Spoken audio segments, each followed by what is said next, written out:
Radio Scotland. There's no substitute.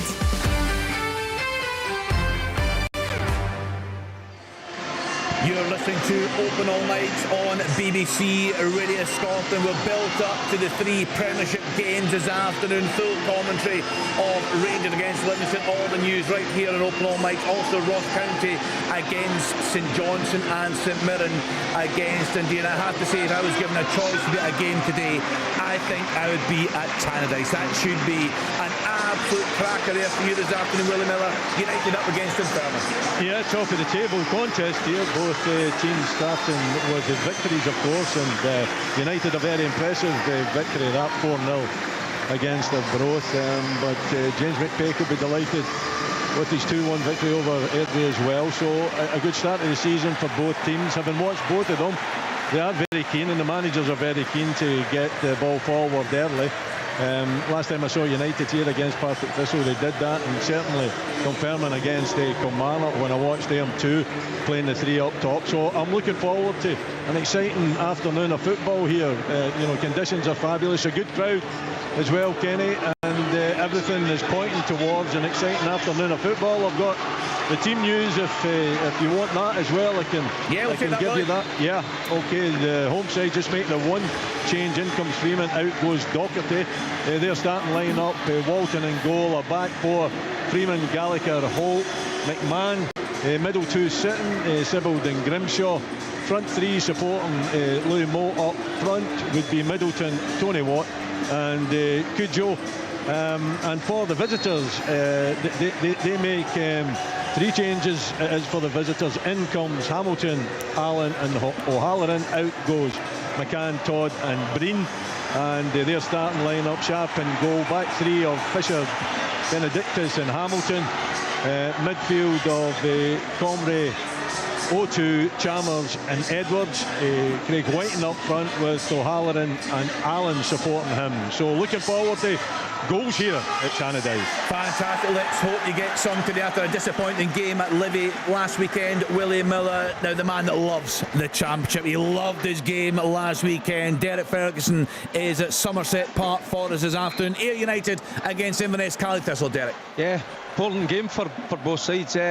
Kenny, obviously both of them losing out last week, so they'll be desperate to get points on board. Inverness, Cali not having the best of times at the moment. 4 competitive games, haven't won, so big game for Billy Dodds here this afternoon. Good crowd as well. We'll get in here at Somerset, away across for the main stand.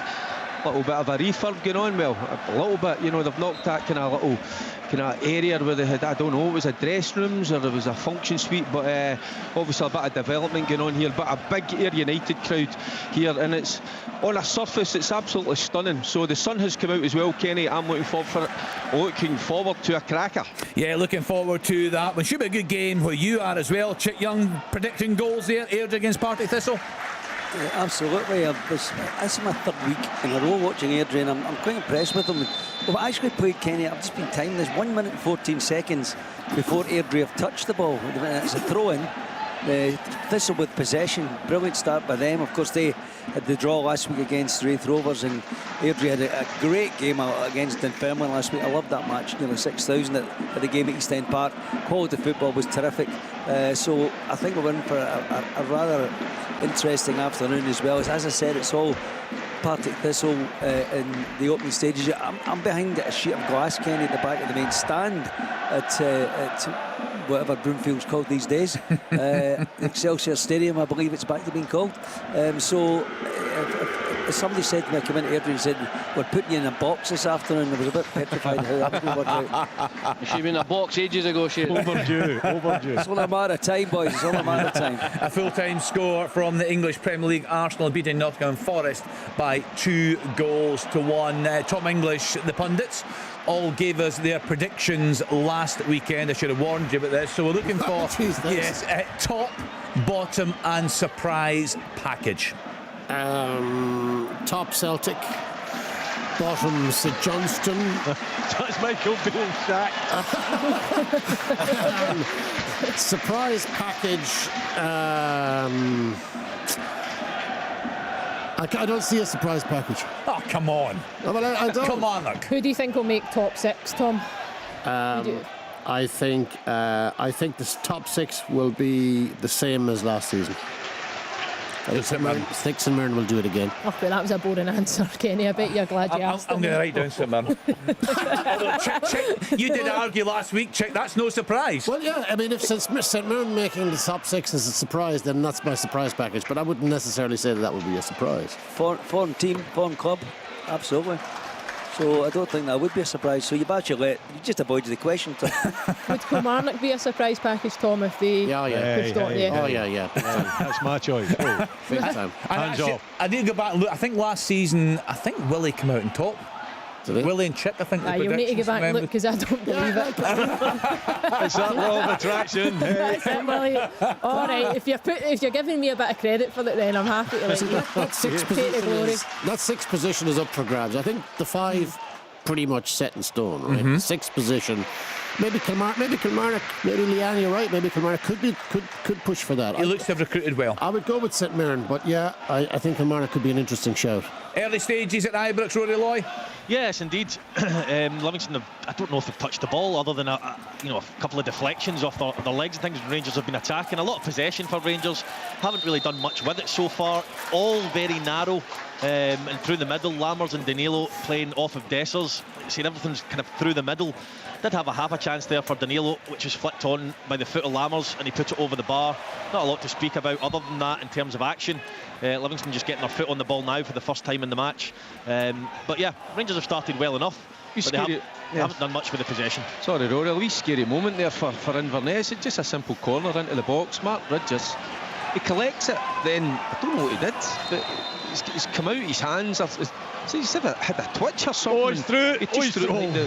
Just threw it a yard or two. That left-hand post. He had the ball in his hands, and then I don't know what happened. He never got a bump, so they've got away with one. So nervy start from Inverness. Chance for you, Willie. It was Michael O'Halloran just bursting through the middle. He took on 3 players. I thought he was in goal, but Declan Gallagher appeared from nowhere. Excellent tackle for the experienced defender there to thwart that chance. It's been a good, bright opening start from both sides. Both sides very keen, as I thought they would be, to get the ball forward early. In terms of, I haven't seen enough of Rangers this season to judge. But Rory, you're there. The movement of the Rangers, or lack of the front 3, and the pace in the team. Talk to me about those 2 things. Well, or lack of pace in the team. Well, yes, there's a lack of width. I don't necessarily think that their players aren't quick. They just don't have much width when they play. My concern in terms of the movement is Lammers, Danilo, Dessers at times. They all pick up very similar positions. They run into each other's space. Now, ideally, when you're working on things in training, you have an idea of where your movements are, where you want to be, the space you want to pick up. But they all seem to be doing the same types of movements in the same areas, and it's just so tight and condensed at times. Then you've got Cantwell coming off the game, picking up the ball, Cifuentes as well. So far, options are all very narrow and all very samey. I just think they need a plan B at times, because the midfielders and defenders are getting so many touches. I'm finding it so difficult to get the ball into those front men. They look static as a front 3. Well, they're so central. Yeah. There's only so many places you can go if you start in that position. If you start out wide, obviously, you can come in off the flanks and things like that. But if you've got 3 players in the middle, that kind of in-to-out run isn't quite as effective unless you're just going to play a ball over the top into the corner. That's what they need to do, Rory. You're saying that they stand in that central position. When they get possession, either need to get out wide at times, and then, as you're saying, come from out to in. But there's not enough movement. No, that's been the case. It's all very early doors, of course. They've had all of the ball, but it's probably too harsh to say. Goal! Goal for Ayr United. They've not started well, Inverness, but the ball's into the box. It's a lovely little clip back in Amarty on the volley, round about the penalty spot. Handed low. Richards absolutely no chance. Ayr United win. Inverness Cali Thistle 0.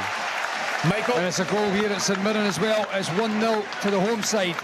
I think it's McMenamin. He cuts in from the right-hand side onto his left. He whips the ball in. It's going towards the back post. It takes a little nick off of Joe Shaughnessy, or it's either him or Lee Ashcroft. And it just nicks in at the back post. I'm not sure if either of them had touched it. I think it probably would have been going in anyway. But Trevor Carson couldn't get across. 1-0 to the home side. think it was called offside in the end. It was Dessers who made a lovely run. It was very tight in terms of the offside. The keeper gets it all wrong, Shamal George. He goes round him, and Louis De Lucas actually blocks it off the line. However, I think it was given as offside in the end, but it looked very tight. Leanne, I don't know if you'll get a chance to look at it. I'll keep a wee eye on it, Rory. Sorry, I'm trying to get a better look at that St Mirren goal. It's not completely clear who it's come off of. I thought it was an own goal perhaps, but the big giant screen that we've got in the studio is not making it clear. Also in the Championship, an early goal for Wraith Rovers. Jack Hamilton has them 1-0 up against Morton. That coming in the 6th minute. Ayr United, as Derek telling us, Francis Amartey on 8 minutes, leading Inverness Cally Thistle by 1-0. And another goal down at home to Montrose. Craig Brown on 8 minutes. And confirmation, Joe Shaughnessy with that goal for St Mirren on 7 minutes, leading Dundee by 1-0. Tom English, what a job Stephen Robinson is doing there. Fantastic. Great season last season. Brilliant start to this season already. Has to change the team, lost important players last season against the backdrop of, financial kind of challenges. Good manager, knows what he's doing, big personality, team well organised, playing decent stuff. A great start to the season, isn't it, for them? Kenny, did you say that's gone down as a Joe Shaughnessy own goal? It's come through as a Joe Shaughnessy own goal on the video. It didn't look like it, Michael, I would need to say, in the replay, but as I say, it wasn't the best replay. It looked as if he got his head on it. Well, definitely touches off him. I'm just thinking that from the angle I'm at, I think it could have been going in without the touch. I think it might have been on target, which obviously would might have been on target. I just don't know whether the header maybe added a wee bit more pace to the ball. Goal for Rangers! Sam Lammers nets after good save by the goalkeeper, I think it was. It comes back out and Sam Lammers tucks it home. Really good move. Dessers, good movement again, plays a 1-2 with Cantwell. He hits the byline, he gets it across, it comes back out to Lammers. No mistake whatsoever. 1-0 Rangers. Goals absolutely flying in across Scotland this afternoon, so that is Rangers ahead, St Mirren ahead. Any sign of a goal in Dingwall, John Robertson? He's just about perfect timing there. It was a quick free kick. It was played wide. St Johnstone totally switched off. It was whipped in by Brown, and Simon Murray should score. Leanne will get a better view of that. He's 6 yards out with the goals. I think he's got to score that. Big chance for County. And after 11 minutes, that's the first real opportunity either side have carved out. Yeah, I'll keep a wee eye on that one, John. Rory, just going back to that Rangers goal. Cantwell's a joy to watch at times, isn't he? Leanne. Really good. It just glides with the ball. He's constantly on the move as well. Just looks to create, looks to be an option. Runs beyond, which helps massively. Stranraer down to 10 men in their game against East Fife. The player sent off Craig Ross on 9 minutes. An uphill struggle for Stranraer. There's a chance for Simon Murray, clean through. He's missed again. Terrible clearance from Olufanwa there. Gifted Simon Murray, clean through, and he smashed it against Mitov. It's a good save. I'll give the keeper credit there. It's a good save, but two wonderful chances for Simon Murray inside a minute. He's got to score, John, a chance hasn't for he? Thistle. Brian Graham should have scored for Partick. In fact, just before that, 2 chances for Airdrie to get into the lead, and Thistle coming back into it. Little toe poke from Brian Graham. It's actually a great save by the Airdrie goalkeeper Josh Ray. This is a good start to the game. Still 0-0. And Kenny, let me give my excuses in early here. Airdrie are playing in a diamond strip, so the diamond goes round the back of the jersey, and they put the black numbers, or the back of the diamond goes over the black numbers. Honestly.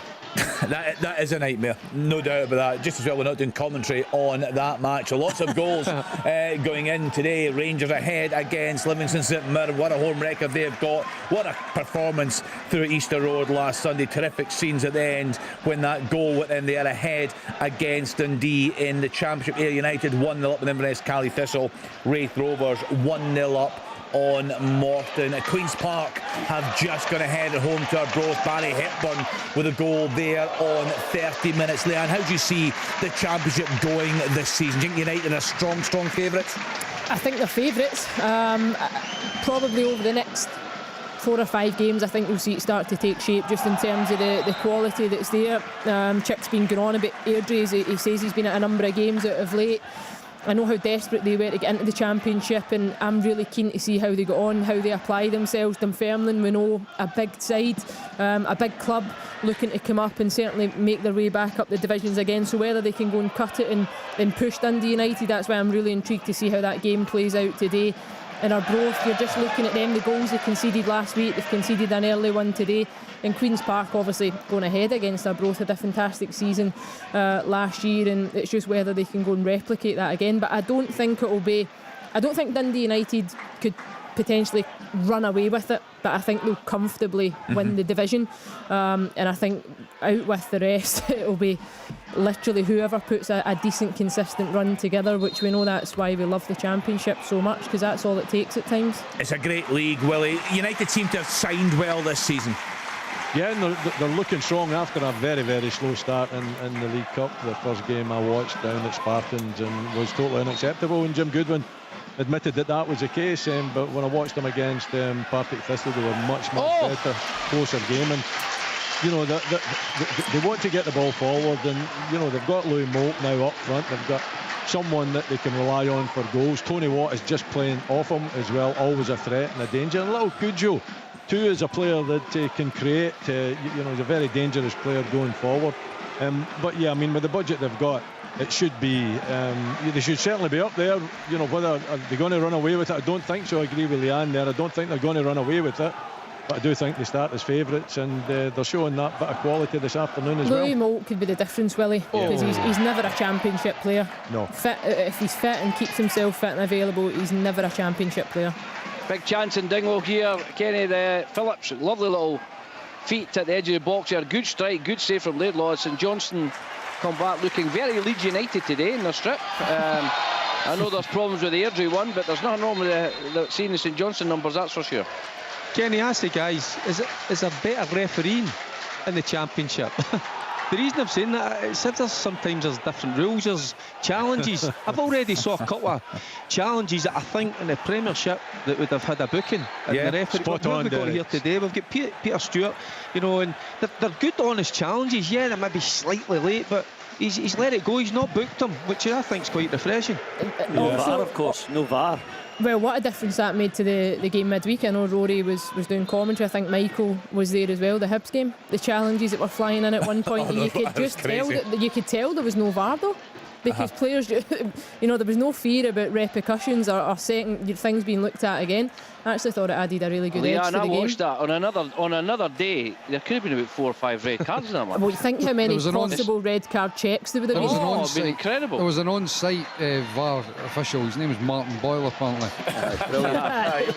He was good. Wraith Rovers had doubled their advantage at home to Morton. Lewis Vaughan with the second goal there on 14 minutes. Michael, talk to us about the St Mirren team. I did a podcast with Rory yesterday talking about Ryan Strain. He looks a really special talent for them.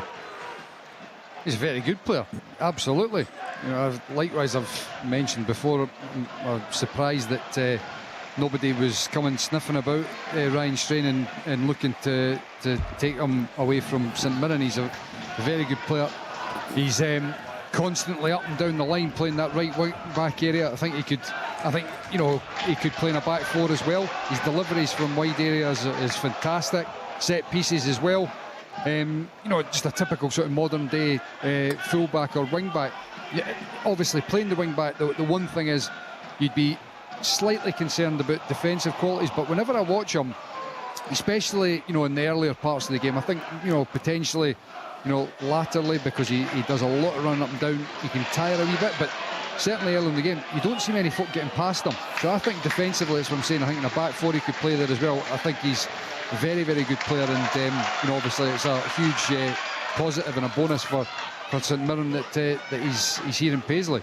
Yeah, you were saying yesterday in the podcast, the Scottish Football Podcast, Rory, that, you know, if he has a strong start to this campaign, perhaps come January there will be genuine interest. Yeah, sometimes I think that clubs just need to see a little bit more. You know, very, very strong last year, and I think if he starts the season well and has a good first 6 months, St Mirren, might have a job keeping him. At that point, just as Joel Newbley goes down looking for a free kick, nothing given. But no, I think Ryan Strange's a fantastic player. I think he fits the system really well. The 3-5-2 when he chooses to play that. Stephen Robinson, it plays into his hands, and as Michael says, he's a really strong runner, and he does both sides of the game really, really well. I think he'd be an asset to, no offence to St Mirren, but to clubs who could afford to pay him more money, which could potentially track him away. Some game at Starts Park. Morton back in it. Robbie Muirhead with the goal there on 17 minutes. Wraith Rovers 2, Morton 1 in that game. Anything at all from Livy at Ibrox, Rory? They went up the park once. They had a corner. Joel Newbley ran off the back of Leon Balogun. Well-timed run and a good pass from Mikey Devlin, which resulted in Newbley winning a corner. From the resulting corner, Andy Shinney's run across the front post.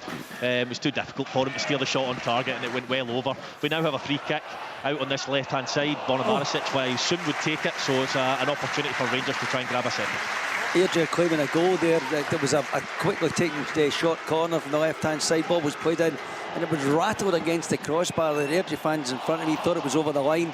Referee was pretty near the instant, said no, play on. Airdrie get the ball clear. I'd like to, well, we've discussed it, haven't we? Don't have VAR here. Louis DeLucas and Christian Montano are at each other here, because the ball was actually whipped in from the free kick from James Tavernier, and it's going out of play. It's no danger to anyone, and it's Louis DeLucas who decides to pass it in the middle of the box to, I don't even know if you looked up. It eventually finds its way to Suter, who just watching it. fires it over the bar. I don't know what is going on, but they weren't happy with each other, Montano and DeLucas.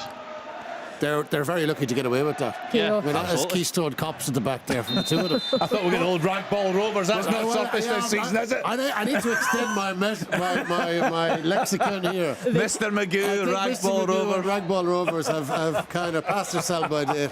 The camera just panned to Davy Martindale as well, who looked like he was trying really hard to keep himself very calm. Yeah. I thought we were going to get a Kieran Dyer and Lee Bowyer moment for a second there. He wasn't far off it. Two big lads, that's for sure. There, so Livy 1 goal down at Ibrox. Rob, there's always a bit of a rebuild for Malky Mackay to do in Dingwall.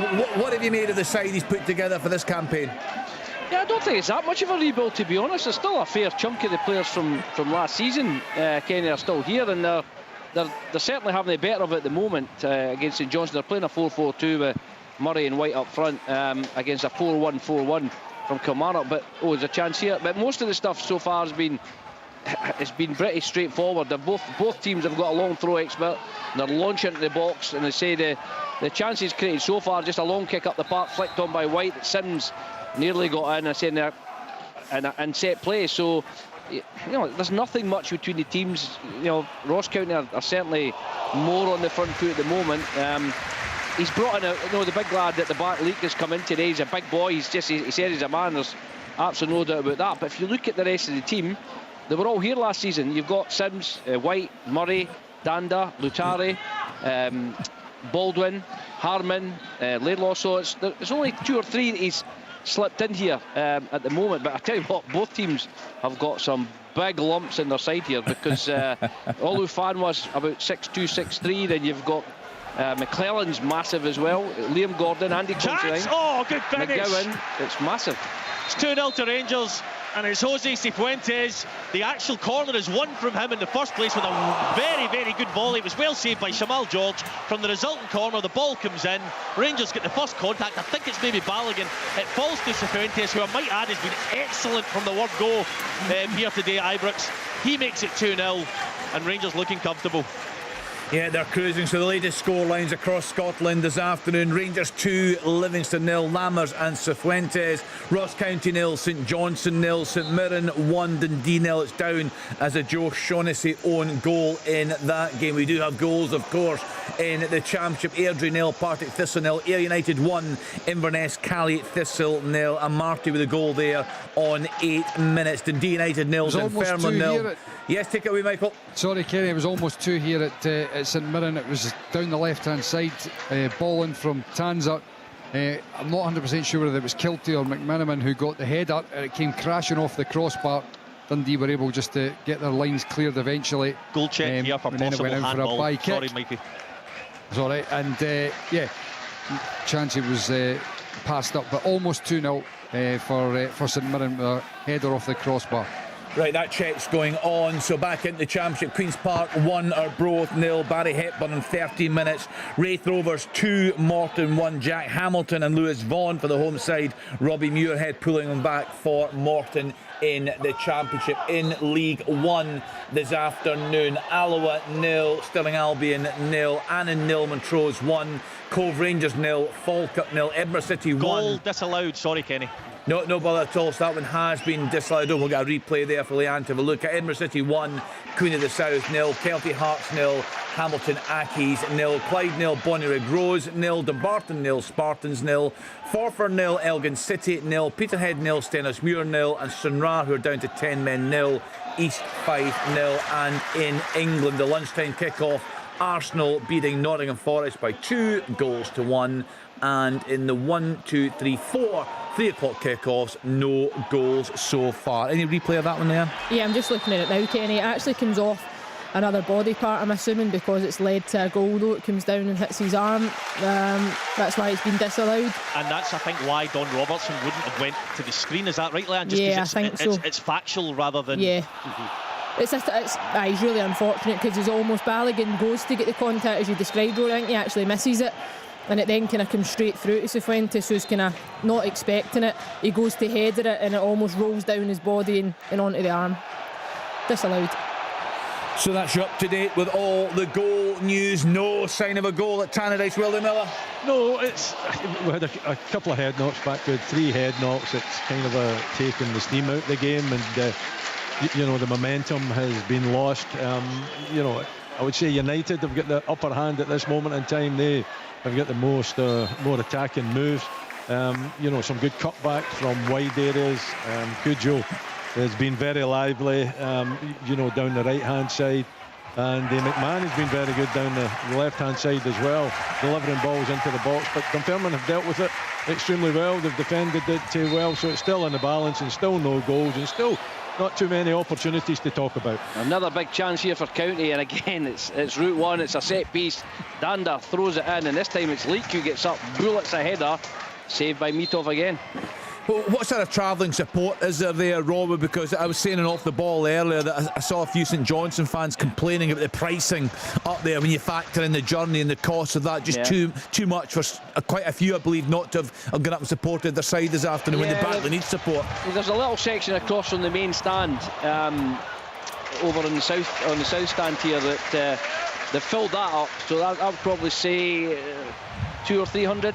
Yeah. Maybe they're not behind the goals at all, but they've filled that little section, which is directly opposite us in the main stand. Fair play to them. That's a long trek up there this afternoon, particularly given their League Cup campaign. Disappointing at home last weekend. This is a local derby. Perth and Inverness. Yeah, God, when you think about it, it is. You had a bright start to your game, Derek Ferguson, down there at Somerset Park. Any sign of a Cali Thistle fight back? Yeah, they've settled down a little bit, getting themselves certainly into the game a little bit more. Charlie Gilmer has had a couple of opportunities just a moment ago. One with a left foot, he was in the box. I thought it was a decent opportunity, but left-footed was a weak effort. Then just moments later, just picked the ball up middle of the park, driving forward, and good decent strike, but just past that right hand post. So yeah, competitive, not a lot of great football at the moment, really quite there's a lot of physicality about the game, but very evenly matched, although Ayr United, as we know, leading by that goal to 0. Should have been a goal for County again, Leanne. Another ball in from Danda, who's given ammunition. This time Sims has ghosted into the front post there. It doesn't look like he gets enough on it. I think he should score again. He's got to at least get it on target, Robbo, hasn't he? Good delivery though. Yep, good play from County. They seem to have started the game pretty well. They're certainly on top at the moment, that's one of these sure. games though, when you get this amount of chances that you pass up and you don't capitalise, nothing surer than the opposition go and grab a goal. Surprising that you haven't got a goal there, Chick Young, Airdrie against Partick Thistle. Yeah, there's been chances, Kenny, both ends. It's been pretty 50-50. Maybe Thistle just slightly the better team. There's always the presence of Brian Graham in and around that 6-yard box. He's a couple of half chances, good wing play, a bit more width to Thistle than there is to Airdrie, but there's a few moments ago, what a pass from the player manager of Airdrie, Rhys McCabe. It was a glorious ball right through for Gallagher, spinning it, turning it, and a great run from him, and he just tried to take it first time and put it beyond the goalkeeper, but David Mitchell had come out to the edge of his box and read the situation But I tell you what a bit of football that was. Glorious. Still 0-0 though. 0-0 in that game. When I was in doing my trail for Off the Ball at lunchtime, they had an author and he's written a book about what can be improved in Scottish football. You may need a few minutes to think about this unless anyone wants to jump in straight away. Any obvious ones? Numbers are in diamonds. Numbers on under them. Why did make clubs get just clear numbers in the back of the jerseys? War and Peace, that's the title of that book, is it? But Jeff, I was saying there, Tom, I know that obviously are things that need to be improved, but and maybe it's because we're also invested in it and we love it. But could be trouble here, Leanne. This could be one for you. It's a very, very strong tackle by Liam Gordon, who I think he's already been booked. He's come through Danda. Willie Collum is trying to sort it out here, but this could be an interesting one. It looked very, very, very, very strong challenge. Not had a great view of it. It should hopefully give us a replay very shortly. He's not certainly doing it a lot of players around Willie Collum. He doesn't seem to be, and it was one of the ones the crowd got up, but he's given a free kick. Now I don't know if it's because it's Liam Gordon. He knows he's already booked Liam Gordon, but possibly. It was a lusty challenge, to say the least. Yeah, it's a sore one because it's Phillips as well that's in the challenge. Yeah, probably in another instance you could see a card for it. Just the fact that it comes with a lot of force. Montrose are 2-0 up away at Annan Athletic. Andrew Steeves with a goal there on 29 minutes. And what I was saying Off the Ball, Tom, was that I very rarely watch Match of the Day these days because I just love Scottish football so much. He's waiting and here, what it delivers. No, he's still waiting. He stopped it. I think he's waiting to hear. Yeah, it might be a possible check. Possible red card check. This could be a huge moment in that game, no doubt about that. It did look forceful. It's not. At the time, you saw Danda take a touch, and you saw that the St Johnstone player coming through about force, but there was one or two involved. You called it right away, Robbo. No red card. Well, we can just see it there again, Leanne, can't we? Leanne's called it correct. Yeah, it should have been a yellow. Was it Liam Gordon, Leanne? Yeah, it was. Well, there you go, because he's already been yellow carded. Chance, Derek. It's a big chance for Inverness. They've just sparked into life. It was just David Carson there, just couple of lovely little 1-2s there, and he's just bursting into the box. And I'm not sure if I think he's caught between two minds where to drive it across the goals, but he goes with the side foot. I think he's trying to find the far right hand corner, but it was a decent save.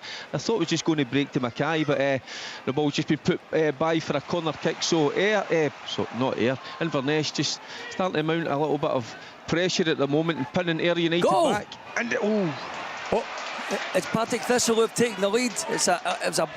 Well, first of all, a cross from the right hand side, swung across to the left hand side and played in. It's the Jags who are in the lead. I think the final touch was Ben Williamson getting it over the line, but it's Airdrie behind at the Excelsior Stadium. Bit of a scramble goal in the end, but the chance knocked over the line by, I think, Ben Williamson. It is Airdrie 0, Partick Thistle 1. Yeah, we'll get confirmation of that goal scorer for you. Thistle after a draw. They started a draw at home to Airdrie last weekend. Derek Ferguson was there for us. Tom, I was just saying about improvement in Scottish football. I think there's too much needs to change. I think the drama it delivers, some of the incredible. I think back that day at Easter Road last January, we were in the studio, the three of us. Willie was through there. Brad McLaughlin painting the picture of Jim Goodwin leaving with his bag.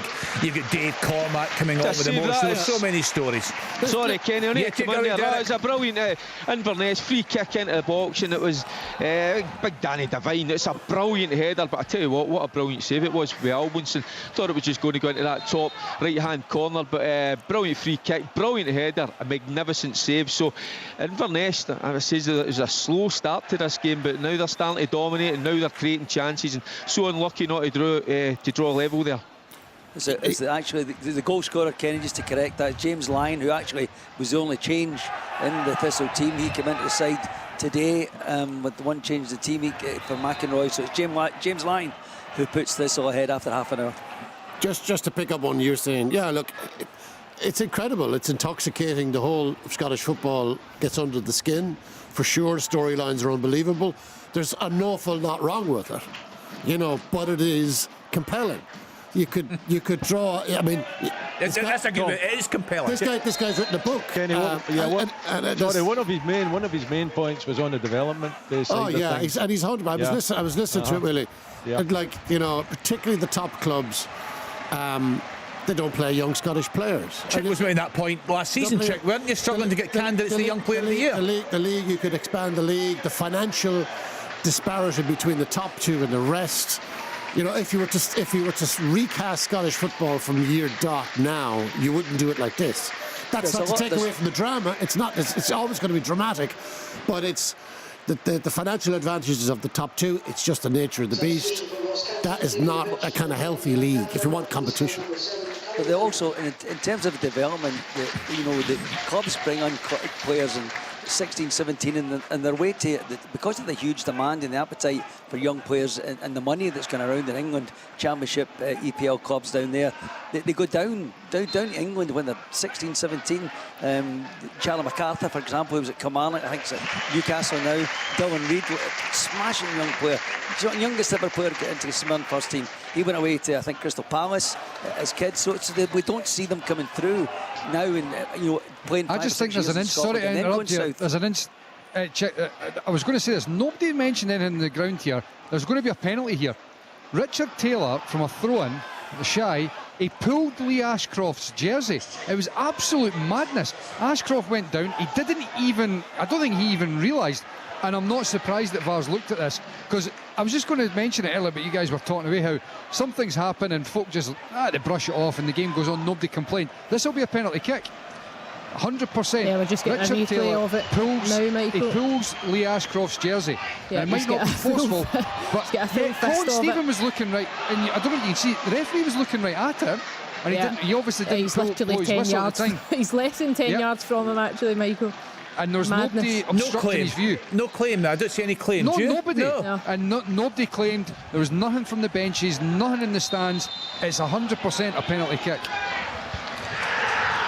Leanne just on been given. Leanne, Jan Danda from that tackle has left the field. Yeah, now. and I was going to come to you, John, because I didn't know if there had been another instant after that. I seen him take to the grass and. He just jogged back and then he went down and signalled to the bench. He looked in a lot of pain, I would need to say. A couple of members of staff helping him round the pitch as that's well. a strange one, because say that Liam Gordon had already been yelled. I know red card has to be a straight red card. Yeah. So I think he's got lucky there, the St Johnstone skipper. He's on a yellow He's a big player as well, and he's a good player. The game here has been held up actually. There's a bad injury to an Airdrie player. I cannot identify the player. He's down, lying on his back in the centre circle. He looked in absolute agony, and they've called for a stretcher. The game's been stopped, and they've brought a stretcher on the park. Right away, the medical team from Airdrie were on the park, given the indication that it was serious. They needed a stretcher right away. So the game has been halted. The player, I'll bring you news and identify him shortly, but the game has been halted for attention to an Airdrie player. Remember, they are trailing by a goal to nil. Penalty at St Mirren, Michael. Oh, he's missed. He's missed. It was Zach Robinson that stepped up to take it, and it was a really poor penalty, to be honest. Wasn't in the corner, probably a yard or two from the corner. Zach Hemming guessed the right way, and his body was right behind it, and it scooped up and went over the crossbar, and it's out for a corner kick to Dundee now. The penalty's been missed. Yeah, it's a really poor penalty. He's tried to get right down the middle of the goals.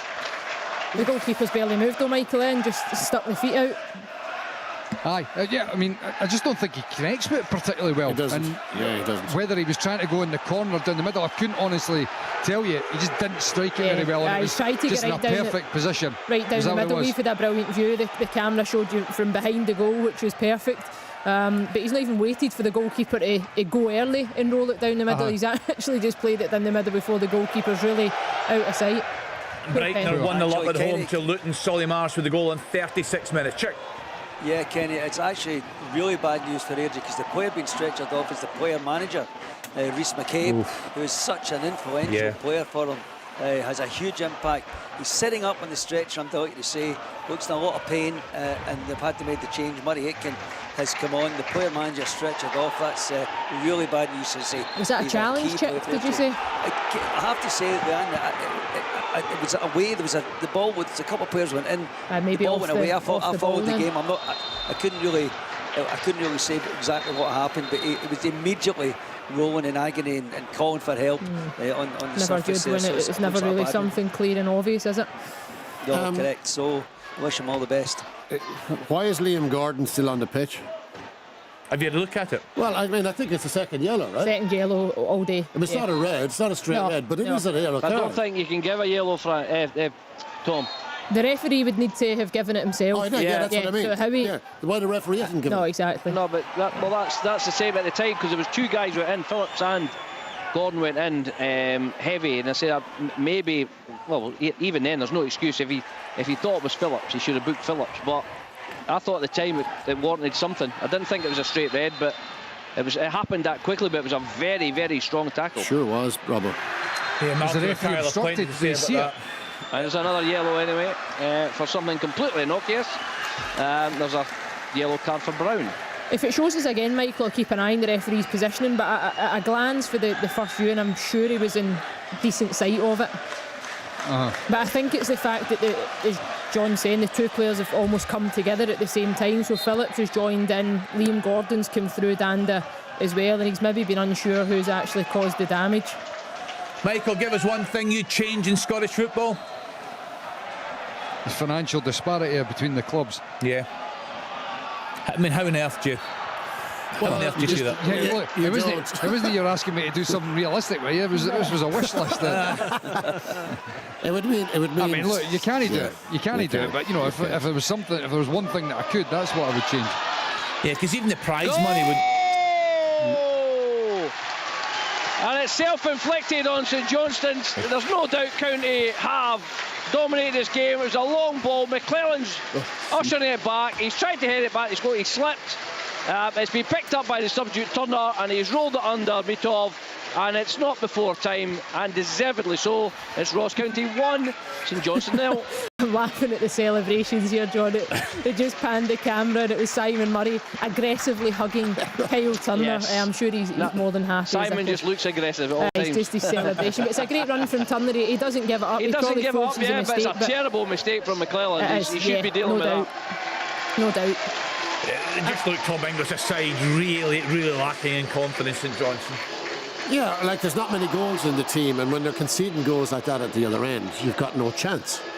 This is... Look, it's 2 games into the league season. The alarm bells aren't quite ringing just yet, but I'm looking at it again here at such weak defending. It's a lovely finish, great opportunistic goal, but that defending is absolutely lousy. It's awful. It's dreadful defending.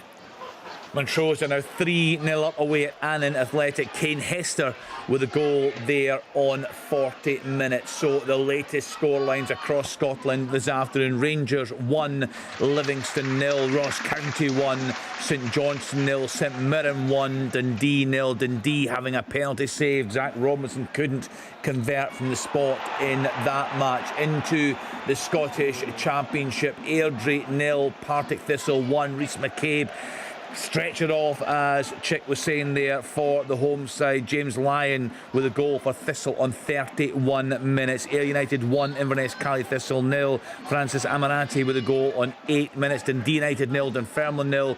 Queen's Park 1, Arbroath 0. Barry Hepburn on 13. Wraith Rovers leading Morecambe by 2-1. Jack Hamilton and Lewis Vaughan. Robbie Muirhead for the away side. Into League One: Alloa 0, Stirling Albion 0, Annan 0, Montrose 3, Cove Rangers 0, Falkirk 0, Edinburgh City 1, Queen of the South 0, Kelty Hearts 0, Hamilton Accies 0. League 2, Clyde 0. In fact, there's not one single goal in League 2 this afternoon. The only thing of note: Stranraer down to 10 men at home to East Fife. And in the Premier League in England, Arsenal beat Nottingham Forest by 2-1 in a lunchtime kick-off. Bournemouth 0, West Ham 0, Brighton 1, Luton 0, Everton 0, Fulham 0, Sheffield United 0, Crystal Palace 0. 5:30, Newcastle United against Aston Villa. So, Willie Miller, United strong favourites for that title, but... I know, Kenny, what's happened to my game here? I was expecting goals. I was expecting goal-mouth incidents. I've had plenty in between the boxes, in between the 18-yard lines, but very little inside the boxes, and not a great deal of opportunities. A couple from each side. Michael O'Halloran cross for Comrie should have perhaps found the back of the net. Tony Watt at the other end striking one past the post. Watt and Moult combining really well, but nothing coming of it. And then Josh Edwards having an angled strike for Dunfermline that would buy the far post. Other than that, nothing much to report, which is really strange because there is plenty of intent out there to get forward, but it's just lacking any kind of a quality. I'll tell you what happened, Willie. Kenny jinxed it by saying he would be going there if he wasn't working. Dundee United are just making sure that they play crap and he doesn't even want to go. Do they want him at Tannadice? I am known as a jinx, that is for sure, no doubt about that. The thing is, Willie, you confirm, what was it, just one league defeat last campaign, outstanding in League One. What have you made of them? Are they a team equipped to challenge in the Championship this season? I would say that they would be equipped to challenge. I don't know if they're good enough. What I've seen of them this season, I don't know if they'll be good enough to actually take the title. I think Dundee United are looking stronger. I think they've got more experienced players as well. But they're a good side. I think James McPake, the attitude that he's got in terms of trying to entertain, trying to score goals. He always puts, anytime I've watched them, his sides that go out with an attacking intent. So I think that's good news from a footballing point of view. I think they'll be up there challenging, Kenny. I don't know if they'll be good enough to take the title, though. I think goals might be the issue for them, Willie, and you're clearly seeing some of that today. As much as they're a good side, I think they just lack a bit of firepower up top. I know Michael O'Halloran starts today and obviously is a good addition to the squad, but I think if in this window they could get maybe another one or two in, certainly a striker would be one for James McPake. Yeah, it's Craig Whiting's the other one that's up, and he's not that. He's not a prolific goal scorer. You couldn't put him in that bracket. And they lost that kind of creative midfielder in Matty Todd as well to long-term injury. I think he's maybe about 12 weeks or something. So that was a sore one. That might be the issue for Inverness. They've totally dominated this game since a quarter of an hour in. They've numerous chances as well, but just can't get that final pass or that final finish. They're playing some lovely stuff as well. Ayr United have pinned them back for long periods, and it's amazing that this game is Ayr United 1, Inverness Caley Thistle 0 at the moment, because I think Billy down there, I'm just having a wee look at him, he looks pretty calm, and so he should be, because his team are playing well, but the problem is still trailing, but as I say, by that goal to 0, and but the performance they're putting on at the moment, been a real good watch.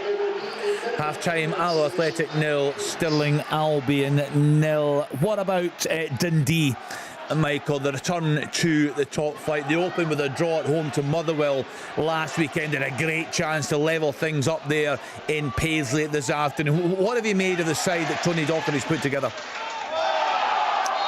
I think there's been some good additions to the team. Trevor Carson and Joe Shaughnessy are sensible, signings that know the division. I like the looks of Owen Beckett, left wing back as well. Obviously Lyle Cameron's already at the club, and he's somebody that can cause problems from middle to front. Likewise Luke McKeown. So I think over the piece it's not bad. I'm just not convinced or 100% sure that they've got the firepower at the top end of the park that would be enough to be propelling them into sort of mid-table and try to knock on the door of the top six. Certainly though, when I look at them as a whole, I think they should be all right. They should be okay. But they've sort of worked their way back into this game as the half's worn on. But when you miss up an opportunity like the penalty kick, it's going to be difficult, because St Mirren he's in trouble. Too many opportunities. So, sorry, but Michael, I says he was so calm. He's just got a red card, his Billy. I don't know.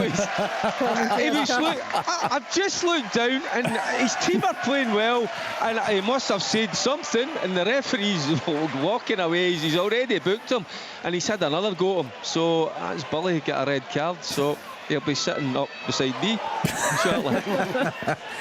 Cove Rangers 0, Falkirk 0. That's a half-time scoreline. Bonnier Groves have gone 1-0 up away at Clyde. Jason Jarvis with a goal on 45 minutes. Half-time, Queen's Park 1, Arbroath 0. Chance? Oh yeah, well, it was a great bit of play from Ryan Strain down the right-hand side. He's twisting one way and then he cut back towards the byline. I think Owen Beck slips, and then he just tried to dink it towards the back post.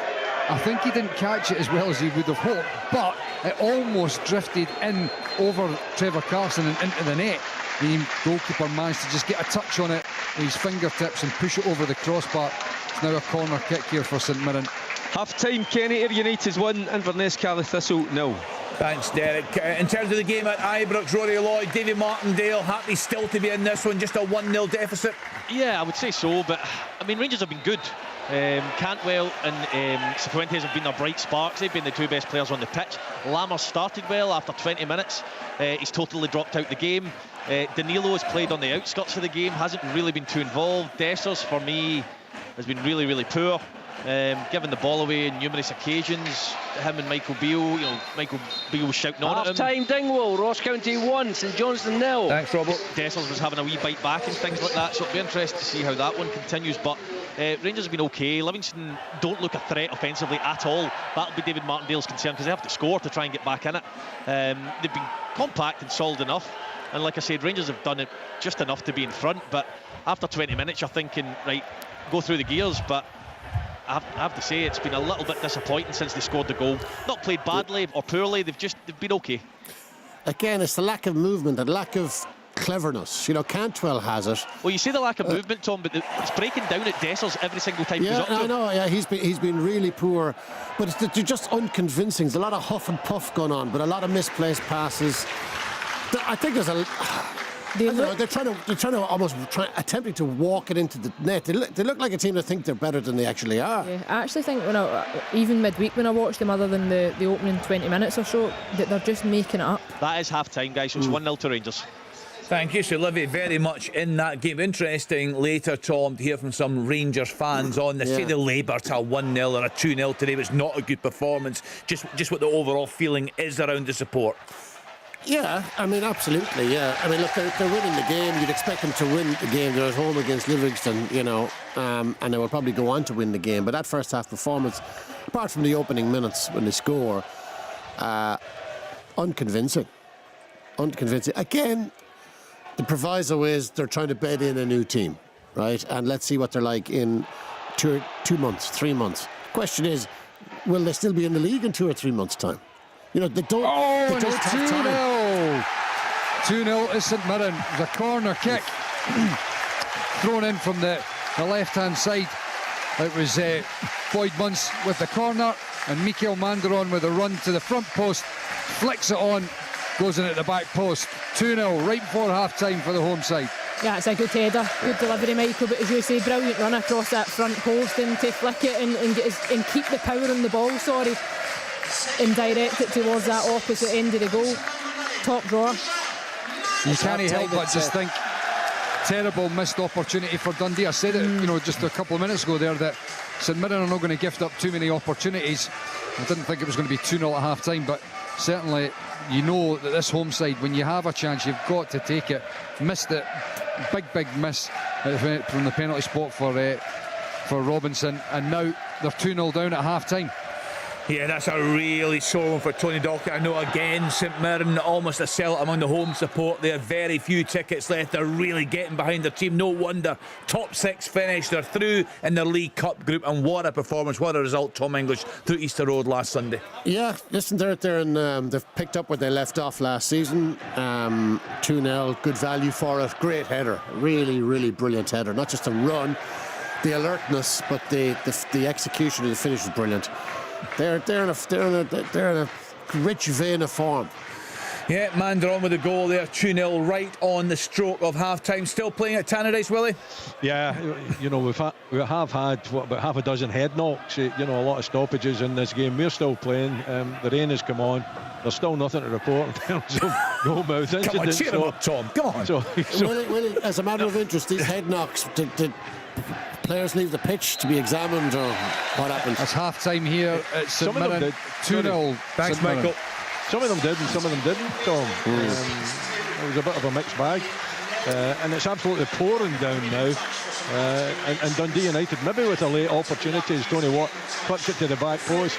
But again, oh my goodness, the rain is quite incredible. Coming down. Can you hear it in the background? I hope you're not getting wet, Willie. A man of your age, you can catch your death. I might never recover. Me and Czech in a box, how's that? Well, I tell you, it makes Reverend I Am Jolly sound. No, to be fair, last season he was loving it. He was loving life, particularly the end of the season. He was loving very it. good form. He had a dreadful game last week. I'm going to sprinkle some magic dust on this game.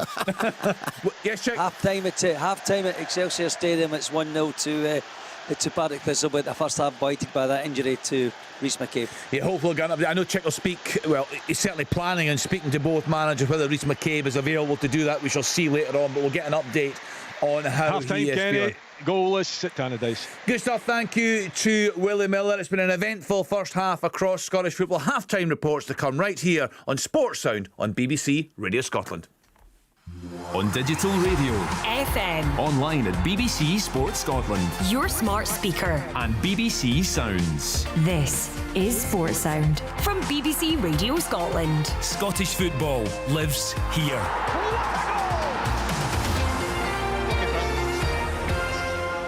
I'll go through all the half-time scores for you in a couple of minutes' time. Let's then get to our commentary game at Ibrox. Rangers against Livingston. There for us, Rory Loy, and our match commentator, Liam McLeod. Yeah, and Rangers have the lead at the interval. Total domination in that first half. Sam Lammers with the only strike of the game, his first for the club, and he took it really well after really excellent build-up play between Cantwell and Dessers. They teed up Lammers, who smashed it home. And that coming on 10 minutes. Rangers just wave after wave of attack from that point. Cifuentes had a shot saved by Shamal George, went behind for the corner, and from that corner Cifuentes found the net, thought he'd scored his first Rangers goal, but after a VAR check between the referee Don Robertson and Stephen McLean, it was ruled out. It just kind of rolled down his arm just before he smashed it home. Took it well actually, but it didn't count. Dessers with a header just before the break. Good play by Tavernier down the right. The cross found him. He flicked it just over the crossbar. So that means Rangers have the lead, Rory, at the interval, and Livingston. Occasionally you see Joel Newbley making a nuisance of himself, but generally speaking, Rangers well worth their lead here. Yeah, they're well worth the lead in terms of possession. I think they would have liked to carve open a few more opportunities. I don't think they've blown anyone away, but they're comfortable in the game is what I would say. However, at 1-0, it only takes a corner or a set piece for Livingston to get right back in it. They haven't really threatened offensively, Liam. They've had one corner, which was a good run by Newbley. It was easily cleared by Rangers in the end, but they are well worth the lead, and they've controlled the game from the start of the game to half-time, but just think they need a little bit more from their number 9, their forward, Dessers. He needs to take the ball in, make better decisions when he's got it. He's given the ball away, and I think that's resulting in it breaking down quite a lot. So it'll be interesting to see how long Michael Beale gives him, because he's got options on the bench now. Danilo's flirted in and out of the game, and so is Lammers. Took his goal really well, but other than that, Rangers worth their lead, but far from convincing at times, I would say. Half-time at Ibrox, Rangers 1, Livy 0.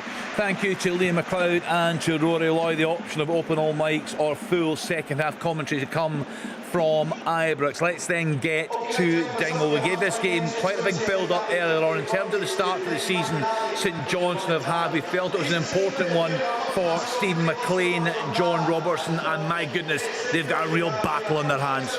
They certainly have, because we had a dominant display from the home side in the first half, and the only positive, or two positives, St Johnstone can take is one, that they're only one goal behind, and two, that they've still got 11 men on the park, because there's no doubt that Liam Gordon was extremely lucky to stay on after a very, very strong tackle on Danda that saw him leave the field after he'd been yellow card. They looked for a red, it wasn't given, but you can't give a yellow, so there's that aspect of it. And as I say, the other one, Ross County have had bundles of chances here.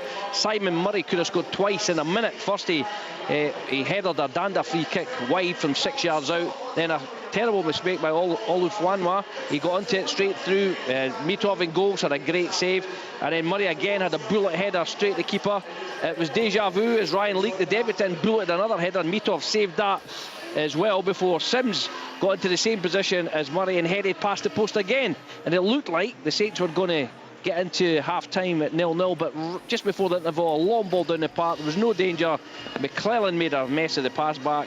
In nipped the substitute Kyle Turner. He rolled it under Mitov to give Ross County an absolutely deserved half-time lead. As I say, Saints can take comfort from the fact they're only one behind, and the last time they were here they scored 2 late goals to get a draw.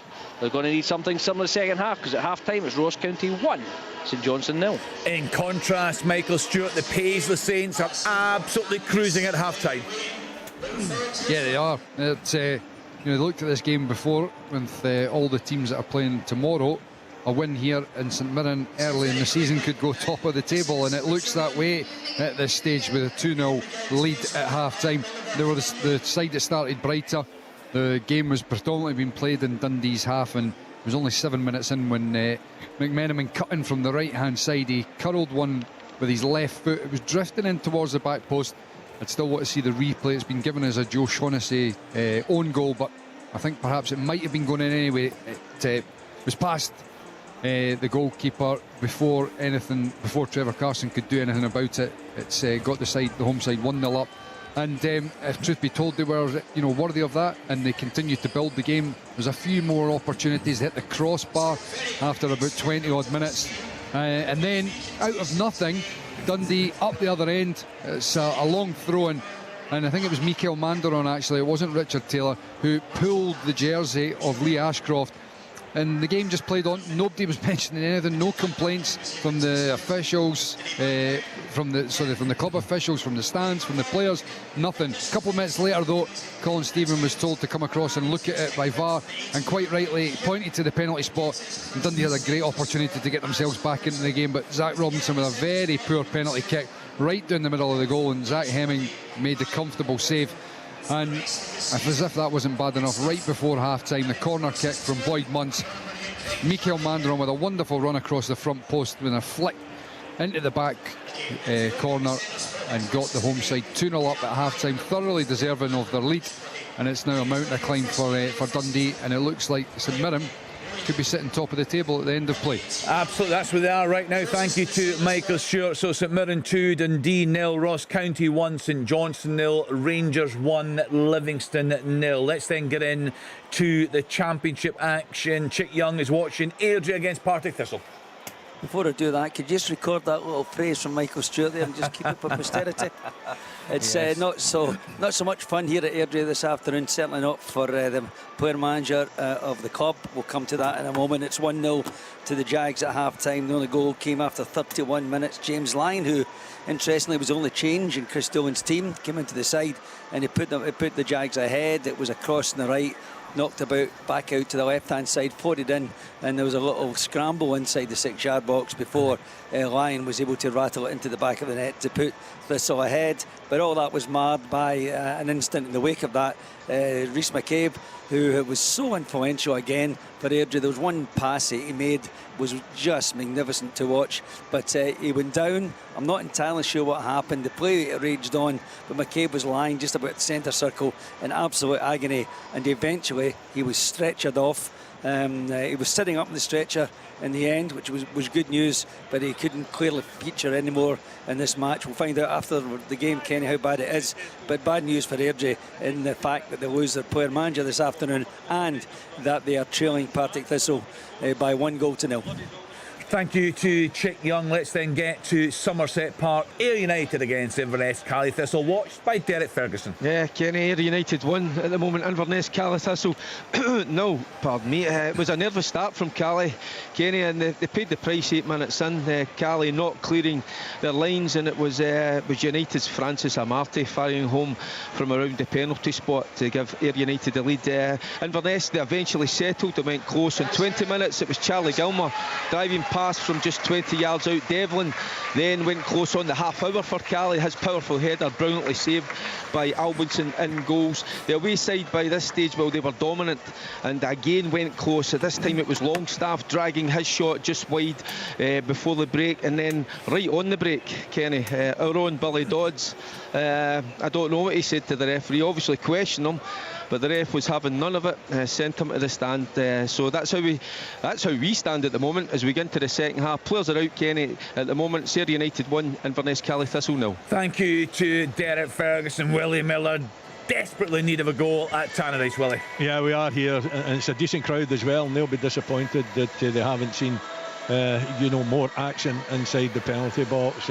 Before the game I was expecting goals. I'm still optimistic though, Kenny, that the second half will produce goals. The reason for that is that both managers are intent on getting players forward. It's not as if any of the two are sitting back and not at least insisting that their players go forward, and some decent play as well, particularly in the wide areas. Glenn Middleton has been prominent. Cujo on the other side as well, and Scott McMahon. These three have delivered good balls into the box, but unfortunately Lou Moult, Tony Watt haven't been in the right place at the right time. Only a couple of opportunities for Dundee United. Tony Watt with an angled shot that went by the post, and then Watt combined with Moult to bring out a very good save from Sharp and goal. As far as Dunfermline are concerned, Michael Halloran has been prominent. Good cross in for Cromney, and probably should have scored. The wing back coming in at the near post, just tried to guide it into the back of the net, but could only hit it straight at the goalkeeper. That was a very good opportunity. And then Josh Edwards at the other side of the pitch, driving in and bringing out a very good save, and Jack Walton. So it's goalless at half-time, but I'm optimistic that it won't be that at full-time, Kenny. 0-0. Yeah, let's hope we'll see some goals there at Tannadice. Two quality teams in action. So Airdrie 0, Partick Thistle 1, Ayr United 1, Inverness Cally Thistle 0, Dundee United 0, Dunfermline 0, Queen's Park 1, Arbroath 0, Wraith Rovers 2, Morton 1. League 1, Alloa Athletic 0, Stirling Albion 0, Annan Athletic 0, Montrose 3, Cove Rangers 0, Falkirk 0, Edinburgh City 1, Queen of the South 0, Kelty Hearts 0, Hamilton Accies 0, and in League 2, Clyde 0, Bonnyrigg Rose 1, Dumbarton 0, the Spartans 0, Forfar 0, Elgin City 0, Peterhead 0, Stenhousemuir 0, Stranraer 0, East Fife 0. The home side are down to 10 men in that game. A full-time scoreline from the English Premier League: Arsenal 2, Nottingham Forest 1, Bournemouth 0, West Ham United 0, Brighton 1, Luton 0, Everton 0, Fulham 0, Sheffield United 0, Crystal Palace 0, and Newcastle United against Aston Villa is a 5:30 kick-off. Just before we return to second half commentary, get open all mics underway, Leanne, there was a bit of a debate around whether that was actually a Joe Shaughnessy own goal, but I think we're fairly clear on that now. Yeah, it was. I'm hoping Michael's had a chance to see it again as well by the time we come to the end of half time, but it looked to me as if the power of the header from Shaughnessy certainly evades the goalkeeper, but no doubt that it was himself obviously that get the contact on it. I think Michael was more considering whether it was on target and was possibly heading goalward anyway, but I think it's the contact from Shaughnessy certainly that leads to the goal. So disappointing goal to concede, certainly.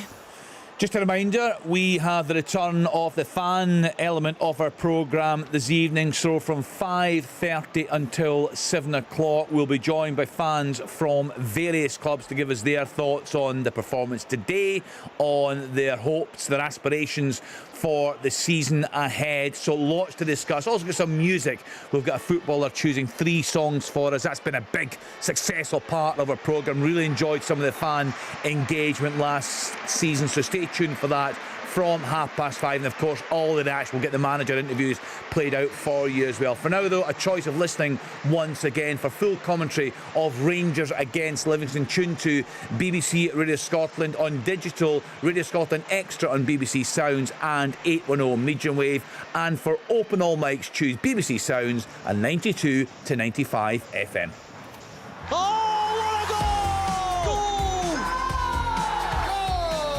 The action from all the biggest games. This is Sports Sound. Oh, it's a goal! From BBC Radio Scotland. Another goal! There's been a goal in League 1. Cove Rangers 1-0 up at home to Falkirk. Josh Kerr on 51 minutes. Rory Loy, Falkirk, one of your former clubs. It's another big season for them. These fans expect to be playing in higher leagues. Yeah, they do. Whether they expect to get promotion now after so many years in League 1 and so many underwhelming seasons, and you know the club was a bit of a laughingstock at one point with the whole when the board did the meetings and things like that, and it went all over the internet and things like that. It just didn't shed them in a good light. And I think under John McGlynn they've got a good manager. I think they've got a good squad there as well. But you know, League 1 is a tough league, and you know you need to go to places like Cove and win and things, and they've struggled to do that. What I would say about Falkirk is in big games they've really let themselves down over the last couple of years. So when it comes to the big ones towards the tail end of the season, because I think they will be in and about it, they need to produce. on the big stage. As for Livingston here at Ibrox, they've made one change. No changes for Rangers, one change for Livingston, and it's Curtis Guthrie who's come on and Mo Sangari who's come off, Kenny. What do the home side need to do better, Rory? Is it the same frustrations that we saw for large periods of the second half on Wednesday evening? Yeah, I mean, I wouldn't go probably that far. They have been good. I don't want to underplay that and say, they've been poor. They haven't. They have played well, but in spells, what I think they could do better, I do feel still like they need a little bit more width. They want to try and get Barisic and Tavernier up, of course, but the likes of Lammers, he drops deep into Cantwell's position, then Cantwell comes looking for the ball, and Danilo comes looking for the ball, and they almost get in each other's way at times, I would say, as Lammers and Danilo try and fight for the same ball there. So I would say, get Danilo to keep his width, get Lammers to keep his width a little bit. I know it's not... It's a second for Ross County, and it was coming even though we're only 6 minutes into the second half. St Johnstone have made a change. All the fan was gone off, and they've brought on Jeffcott, the striker, to go 4-4-2. But it hasn't stopped County going down. They should have scored earlier on. A great toss from Brown was headed just past from White, but they've got the second.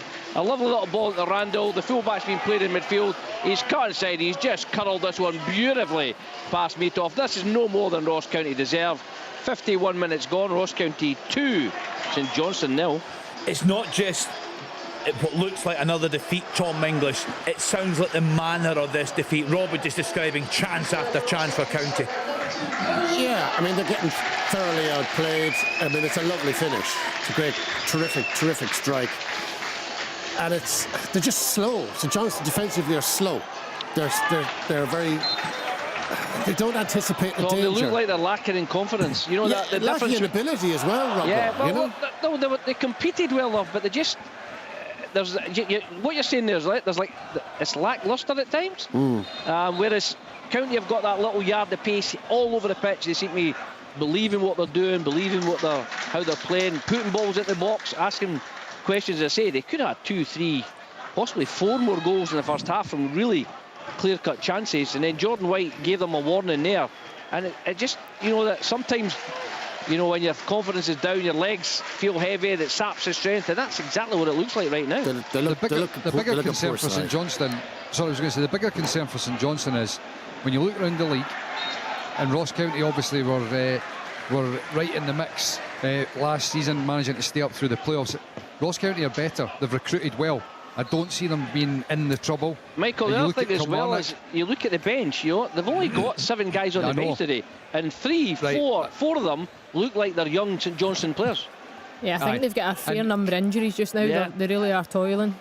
But even when they get their full squad back, what I'm trying to say is when you look around the league, I'm not seeing, obviously, as I said, Ross County were struggling last year. Kilmarnock were down near the bottom. I don't see those two, for example, being down there battling and getting caught adrift. So then you start thinking to yourself, who's at St Johnstone are going to be competing with in the lower half?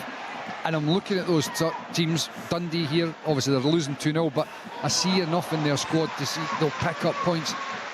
Concern is for St Johnstone, it's going to be 2 defeats out of 2. You don't want to be getting caught adrift so early. It's a real concern for St Johnstone fans. A dreadful start to the league campaign. Yes, Kenny, Danilo's just went very close there. The first time he's really burst into life in this game. He did actually play pretty well towards the end of the first half without doing anything of note, but he ran right at the defence here. I think it was Mikey Devlin. He cuts inside, he tries to bend one into the far corner. Decent enough save from Shamal George, and then credit to Dessers. I was critical of him in the first half. He does well, keeps the ball in, comes back into the box, and Lammers can't quite turn the ball into the net.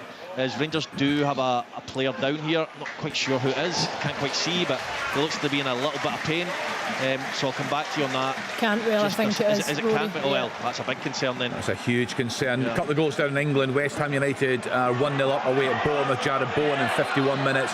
Odsonne Edouard has scored for Crystal Palace. 1-0 up away at Sheffield United. A goal in Scotland, equaliser for Cove Rangers 1, Falkirk 1. An own goal there from William Gilligan on 56 minutes. Stranraer have gone 1-0 up on East Fife. Thomas Orr with a goal there on 54 minutes. Remember, Stranraer have been down to 10 men since very early in that game. Rory, how would you describe Danilo as a striker? What does he offer? Well, I mean, he started out wider there, funnily enough, and I think he is trying to play a little bit wider. He looks very direct, is what I would say. He likes to run at his opponent, get to the byline or cut inside. You know, as a winger or a wide player, if you're going to play there, to be able to come inside on your right or to go down the outside on your left makes it very difficult for defenders. But the one way I would describe him so far from what I've seen is direct. Direct runner, wants to pick the ball up, so you need to get the ball to him, you need to get it to him early so he's got the space to do that. That's a better player than Kent.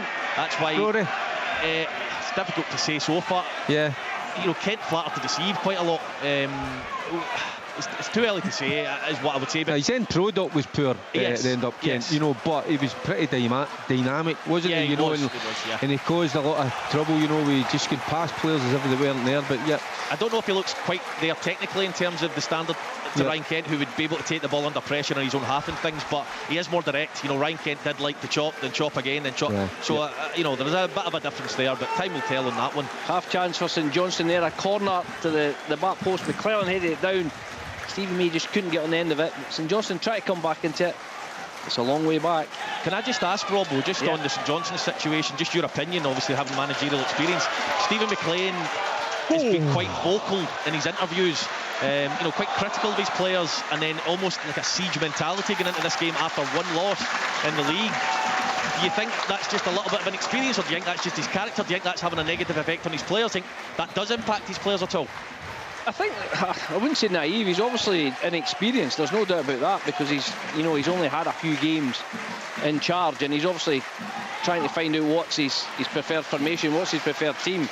But hold on, here's Jordan White clean through, chance for a third, saved, should have scored, wasn't given offside, should be 3-0 County. Listen, it's hard, as a young coach, you'll have your own ideas, and you'll want to be quite bullish when you first come out and show people that you've got strong ideas, and you know. But when you've had a poor League Cup campaign, I think you've got to try and get the players on side and get them boosted up and try and give them confidence as best you can. Because listen, look at the back four right now: Ryan McGowan, McClellan, Liam Gordon, and Andy Considine. It's not like they lack experience. They've got experience there. They've got Stevie May up front, Phillips in the middle of the park, so they've got plenty of experience there. They don't at the moment, they don't look cohesive. You know, they're just playing off the cuff at the moment. I just think that approach is great when it works. I think Stephen McLean said before a game against Kilmarnock last year that they would win the game and they'd be fine, and they went and won it. This year he's kind of went with the same approach, and it's not quite happening for them. So I just wondered if, you know, being quite openly critical of your players could maybe affect them. Dumbarton won, the Spartans nil. Tony Wallace on 55 minutes. What's happening in Paisley? Michael Stewart, anything from Dundee? Not really, to be perfectly honest. It's been a pretty bright start from St Mirren in the second half here, and as I said just before half-time there, to go 2-0 down right before half-time against the St Mirren side, it's going to take a lot for Dundee to get themselves back into it. Celtic Hearts nil, Hamilton Accies 1. Regan Tumilty with a goal there on 59 minutes. Let's get back into the Championship. Willie Miller, any sign of a breakthrough? Yeah, United had an opportunity there. It was an individual effort from Cujo, who took the ball, took on. A midfield player went by him, then struck it from outside the box, some 22 yards, with a little bit of curl on it as well. And Sharp had to touch it over the bar. That's been the best opportunity for Dundee United in the second half. They seem to have taken a far more of a grip of possession in particular. Rory? Sorry, Willie. Watch this from Dessers, Leanne. He gives the ball away, plays a lazy blind pass. Andy Shinnie picks it up and he drills a ball towards the corner. It's a really good save from Jack Butland. It's the second he's made in a couple of minutes, because Andy Shinnie got another shot away previously. Seen both of them, Rory. Just lazy play, as you say. Dangerous area to do that as well. He tries to shove the ball with outside his foot. Do you say blind pass? That's a good save, isn't it? Livy look as if they've maybe cranked it up a notch or two. Certainly the last couple of minutes they've looked across the screen, Rory. Yeah, they've been good second half. A bit more success. Double substitution for St Johnstone on. Comes Max Kucherachi and also Taylor Stephen, a little winger. Off goes Cameron Ballantyne and Matthew Smith, and within 10 seconds young Stephen has done more and the rest has been put together. He's drove forward, beat two men, smashed a shot about a foot over the bar. So maybe there is signs of life in St Johnstone after all. Another injury here, Kenny. Another injury, another enforced substitution. This time it's for Partick Thistle. Ben Williamson went down. It seemed to be a thigh injury. No one near him at the time. He just sat it out, waited for attention, and right away the medical team said, get him off. He's been subbed. And Blair Olsen has come into the Jags team. It's still 1-0 to Partick Thistle. What a block that is. Yep. It's Dessers again. He's got chance. He's got to score there. And have a look. It comes down to him. It's a wonderful cross in. Great defending, yeah, though, all the same. You can't be too I critical. think it is. It throws himself in front of it. Yeah, it is. The crowd are really on his back at the moment because Shinnie gave the ball away in the middle of the pitch. Danilo ran forward, gave the ball to Dessers. You're thinking, shoot, score. He dilly-dallies on it and he gets taken off him and the crowd are on him, so it would have been great for him, for his confidence to score there. But fantastic block by Oberle. Another great chance for St Johnstone. It's that young man again, Trevor. Fantastic name there, as he called Taylor Stephen. He come on, played another little give and go with Stevie May and Max Kucherachi, and was played through, and he's drilled this one about a foot wide of the post. So two chances inside 30 seconds for the young substitute, and he's shown the kind of energy and enthusiasm that St Johnstone really need. How's that crowd, Rory? No, they're okay. I think they're getting behind the team. You know, like I said, I've been critical of Dessers at times, but the team haven't played poorly. Livingston have been good at the start of this second half, but you know, Rangers were comfortable and deserved the lead in the first half. You're just maybe looking for a little bit more creativity, and it's the type of performance where you could say, well, they're trying to gel as long as they're winning the match. Obviously, here's a chance. Here's a chance. Oh, he's hit the post. Inverness's shot just smashed the post there. Oh, he's slightly, he's at an angle, left-hand side. I should have buried it, should have went across the goalkeeper, and they've dominated, so they have, this second half, as they have for most of the game, although they trail by a 0-0. Made 3 changes as well, Kenny. Amarte, they're United, that is, has made the 3 changes. Amarte, Ashford and Bryden have come off, and on has come McGeady, Rose and Pendlebury, and they've needed to change things up here, United, although they've got that they're a goal up, but they're playing second fiddle. Inverness playing all the football, just can't find the back of the net. Interesting to see how McGeady does in the Championship. You feel that he stays fit. He can be a massive influence. I was talking to one or two before the game, and they says he was carrying a bit of timber. Well, he's just come onto the park, and I would like to disagree. He looks in good nick to me. Obviously needs. And this young fella I'm talking about, he's just turned around and had a little smile at me because he looks. I think he looks in decent nick. Of course, he'll need games. He needs to go up to match speed, but no, he looks at, and do you know what Aidan McGeady can do? You know, certainly at this level, he'll be a top player. Disappointing from Airdrie this afternoon. I think you have fairly high hopes for them in the Championship this season. Yeah, it just underlines, and as I said, this is the third game, and I've seen Airdrie, and it just underlines, and I've been saying this, the influence that Rhys McCabe has in this team, his presence, and they look a little bit lost. In fairness, they've got around the bit more width to their play in the second half. They've created 1 or 2 chances, but again, no real threat to David Mitchell in the Partick Thistle goal. There's a VAR check here, Leanne, for a possible handball. Can you? Okay, I'll keep an eye on it. Keep an eye on it. Nobody claimed for it, and nobody's. It's just right out the blue because the match is played on. So. It would be for St Johnstone, so it could be a massive decision if they get it. Yeah. The latest scores: Rangers 1, Livingston 0, Ross County 2, St Johnstone 0, St Mirren 2, Dundee 0. Dundee with a penalty saved when it was 1-0. They were down, so that was a big chance passed up by Robinson there for the away side. Points very difficult to come by for opposition when they go away to St Mirren Park in the Championship this afternoon. Airdrie 0, Partick Thistle 1, Ayr United 1, Inverness Cally Thistle 0, Dundee United 0, Dunfermline 0, Queen's Park 1, Arbroath 0, Wraith Rovers 2, Morton 1, League 1, Alloa Athletic 0, Stirling Albion 0, Annan Athletic 0, Montrose 3. Free kick, no penalty. Cove Rangers 1, Falkirk 1, Edinburgh City 1, Queen of the South 0, Kelty Hearts 0, Hamilton Accies 1, League 2, Clyde 0, Bonnie-Ragros 1, Dumbarton 1, the Spartans 0, Forfar 0, Elgin City 0, Peterhead 0, Stenhousemuir 0, Stranraer 1, East Fife 0. Stranraer have played most of the game with 10 men. In England, lunchtime kick-off, Arsenal 2, Nottingham Forest 1, Bournemouth 0, West Ham United 1, Brighton 1, Luton Town 0, Everton 0, Fulham 0, Sheffield United 0, Crystal Palace 1, and Newcastle United against Aston Villa. That is a 5:30 kick-off in that match. Michael Stewart, just talk to us then about that game through there at St Mirren. What makes this Stephen Robinson side so effective? Why are they achieving the results there? What's the key?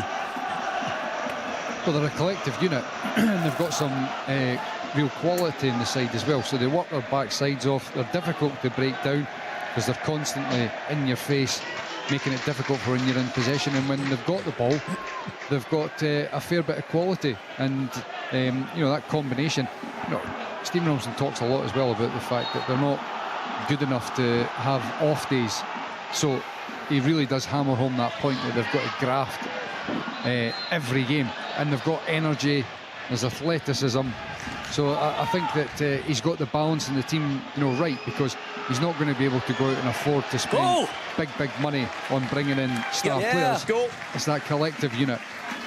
It's a goal for Airdrie. It's an equaliser. Like Gabby McGill, another bit of a scramble in the box. The ball comes out of the Partick Thistle goal line. Comes it's a to goal! McGill, and he puts over the line. It's a goal for Dunfermline. Yes, Willie. It's a goal for Dunfermline. Cross from the left-hand side. Craig Whiten, penalty spot, gets the header on it, drifts into the far top corner to give Dunfermline the lead here at Tannadice. 1-0 Dunfermline it stands. That's a big goal after the explosive start from Dundee United last Friday night. Dunfermline not winning themselves on the opening day. What a job James McPake is doing there. They were superb in League One last season. Could they bring that form, that sort of challenge into the Championship this season? So far so good. They are ahead against the title favourites. Just confirmation check telling us Gabby McGill with the equaliser for Airdrie on 63 minutes, and after James Lyon had put Thistle ahead in the first half. Amartey has Ayr United 1-0 up on Inverness Cali Thistle. That Dunfermline goal, Craig Whiten with that goal. Queen's Park 1-0 up. Barry Hepburn with a goal on 30 minutes against Arbroath. Raith Rovers 2, Morecambe 1. It's a goal here at St Mirren, and it's the away side. They've got themselves right back into it. Josh Mulligan. It's a great bit of play down the left-hand side from Scott Tiffany, who came on for Lyle Cameron. He jinks down the line, cuts back inside onto his right, and he puts a brilliant ball onto the 6-yard box. And Josh Mulligan, driving in from the midfield, gets on the end of it with a head and sticks it past Zach Hemming. Massive goal for Dundee. They're right back in it now. That's brilliant play, Michael, as you say. And at times I'm actually not a fan of those types of deliveries. I would much rather players get to the byline, but he keeps it inside the sticks, puts it into such a dangerous area. As you say, back in the game. Oh, they're checking a possible handball, was that? I think they said over the tannoy.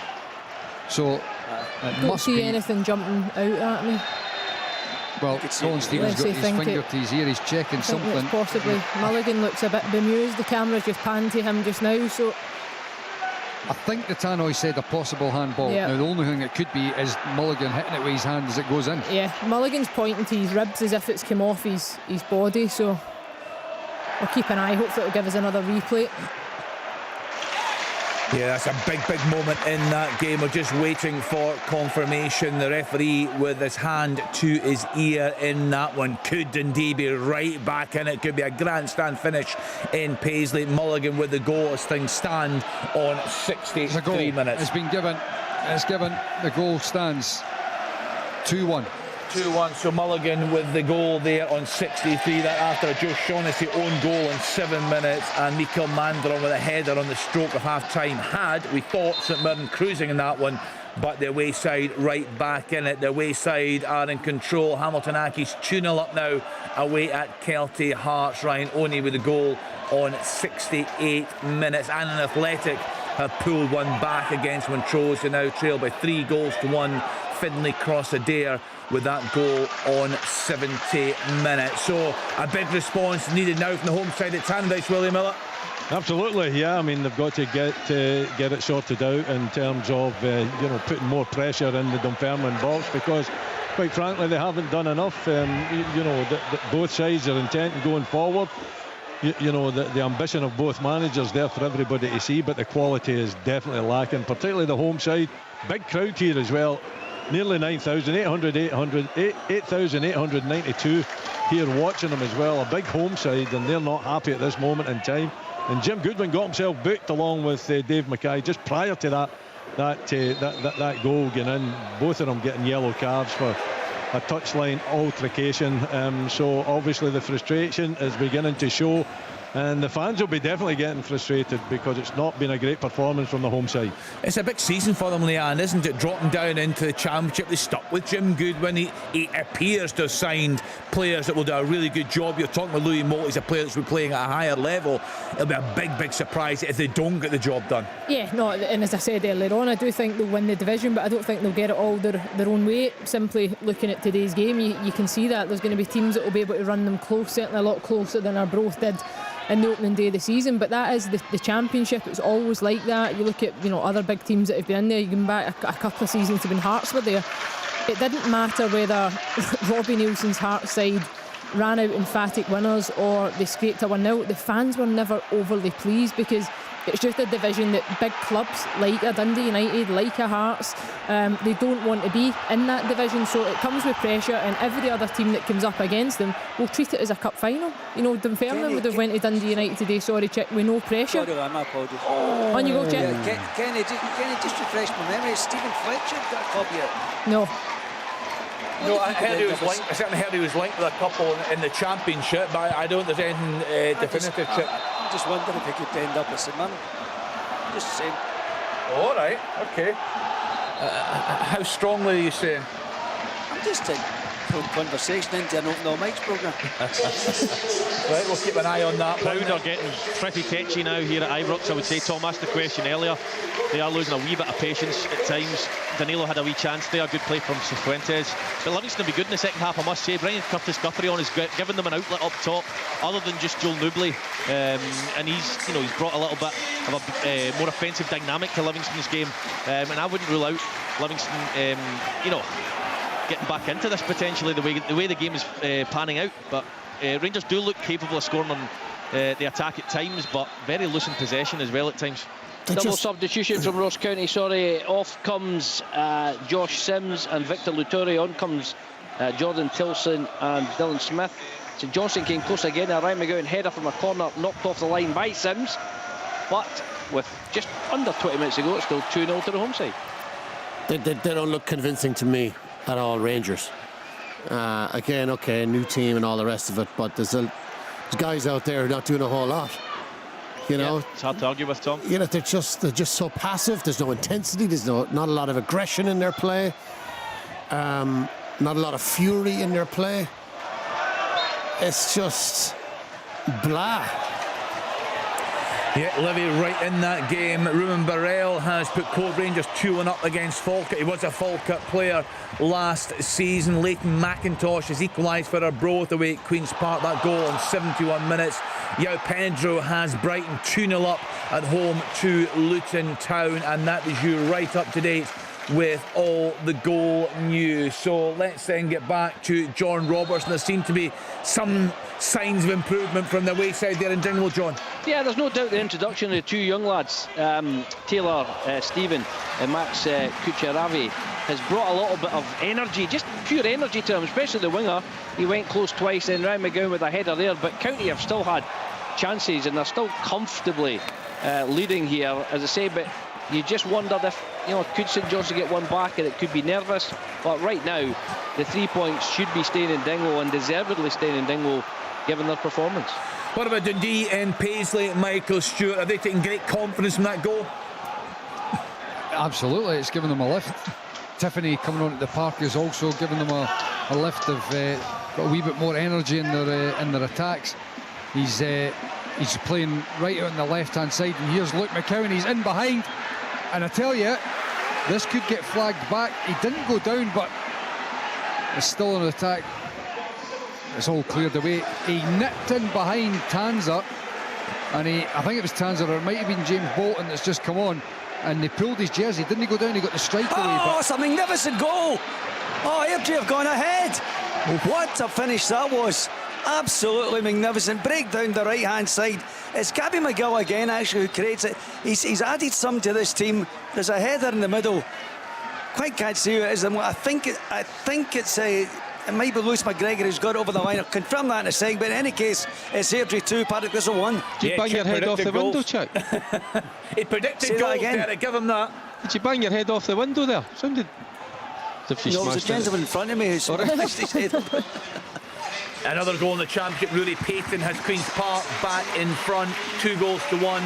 75th minute, that goal against Arbroath. Callum Gallagher with that goal chip, giving Airdrie a 2-1 advantage. Yep. That goal also on 71 minutes. Down in England, Everton 0, Fulham 1. Bobby Reid on 73 minutes. So that's you up to date with all the latest goal news. Yes. Two changes from each side here at Ibrox. Off goes Dessers and Lammers for Rangers. On come Matondo and Sima. And for Livingston, on come Penrice and Michael Nottingham. Off go Jamie Brandon and Christian Moncano. Simon Murray off, Eamon Brophy on. Thank you to the guys here. Robbie Crawford has equalised for Morton away at Raith Rovers. They were 2-0 down very early on. They got a goal back in the first half. They are now on level terms in that match there. So as things stand, Rory, you're just describing the crowd getting a bit restless there at Ibrox. It was the same midweek in the European tie. They clearly are not happy with what they're seeing. There's real frustration. What do you put that down to? Is it the fact they can't break Livingston down? Is it the system? Is it individual players? What are you seeing?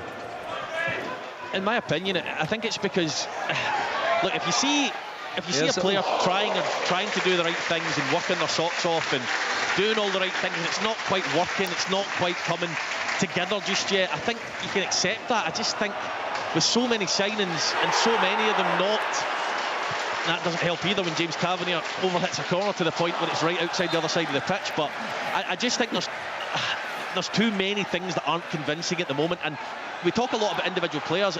Tactically as well, it just doesn't seem to flow. It just doesn't seem to work or click at the moment. That's not to say it won't, but I think that's another frustration, is the referee here really is just waiting to see if there's a goal, and there's St Mirren.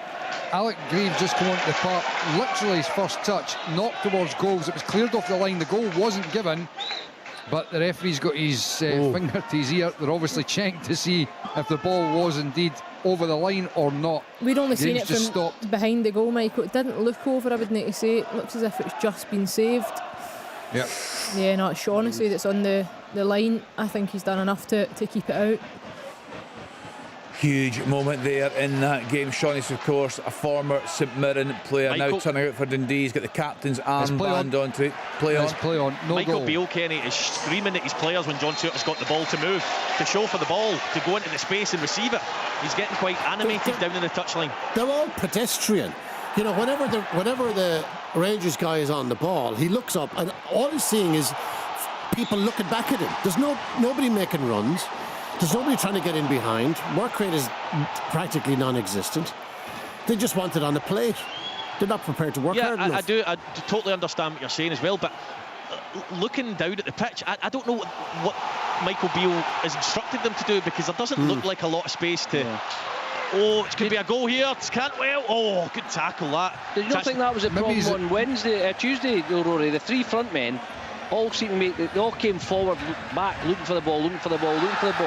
It was only when they brought the boy Sima on that he looked like he wanted to run in behind. No, he was the only one totally that looked different. They all looked exactly the same. Well, that's just what I'm saying. I don't know whether they're the same type of player, or that's the instructions they're getting from Michael Beale. So it's difficult to be too critical if they're following out the instructions that have been given to them. But I just think there's an overall frustration there, because I just don't see what they're trying to do at times. And you know, like I said, it's forgivable if you try and do the right thing and it doesn't quite come off, but there's just not even been that at times. But this is where ultimately, you know, for me the criticism's valid of the manager, because he's the only real main member of staff that is in the building bringing these players in at the moment. He's recruited a lot of guys that look very, very similar. Now, he can be standing giving instructions at the side, but if everybody's the same, as Robbo's talking about, and I think it's quite clear for everybody as well, is that there's a lack of balance in there, especially that front line. They all want the ball. And then you let Scott Arfield go, which is understandable at the age he's at, but you have to replace him with somebody that's going to make those runs that he did, because he was valuable to the team because he did something that the rest of them didn't do. And he's not been replaced. It's just been brought more and more players of the same. And then where I've got a real criticism of Rangers in particular is they've got some young players there who, as far as I'm concerned, are as good, if not better, than a lot of these guys that have come in. And they're left not getting game time. And obviously Alex Lowry's going out to Hearts, which I think is great for Hearts. But I'm surprised he's not at Ibrox getting game time there. Would you go along with that, Derek? Is that a fair criticism from Michael? It's always been the case that they're not prepared to give the younger boys that opportunity. Absolutely, and also as well, there's some decent talent in Scottish football, but again I think Michael Beale says that's not the market to be looking at, you know, and obviously been looking further afield. This is why we see the players that he's brought, you know, and just listen to the guys are saying. It's hard to disagree because that's what I've witnessed so far myself. It's all too similar, and maybe I'm just watching that there. They're not just working hard enough, and that's the one thing that you've got to do is work. And it's, you know, show for the ball, come off it. But sometimes, you know, this is what are they going to be able to handle that at Ibrox? I mean, Michael as well. Michael Beale says about you have to handle the noise. Well, you're going to get that, and at times when you play with Rangers, winning isn't enough. You've got to do it with a wee bit of style. Yeah, Danilo's up top now. Matondo. Good job! What's a chance? Oh, good save.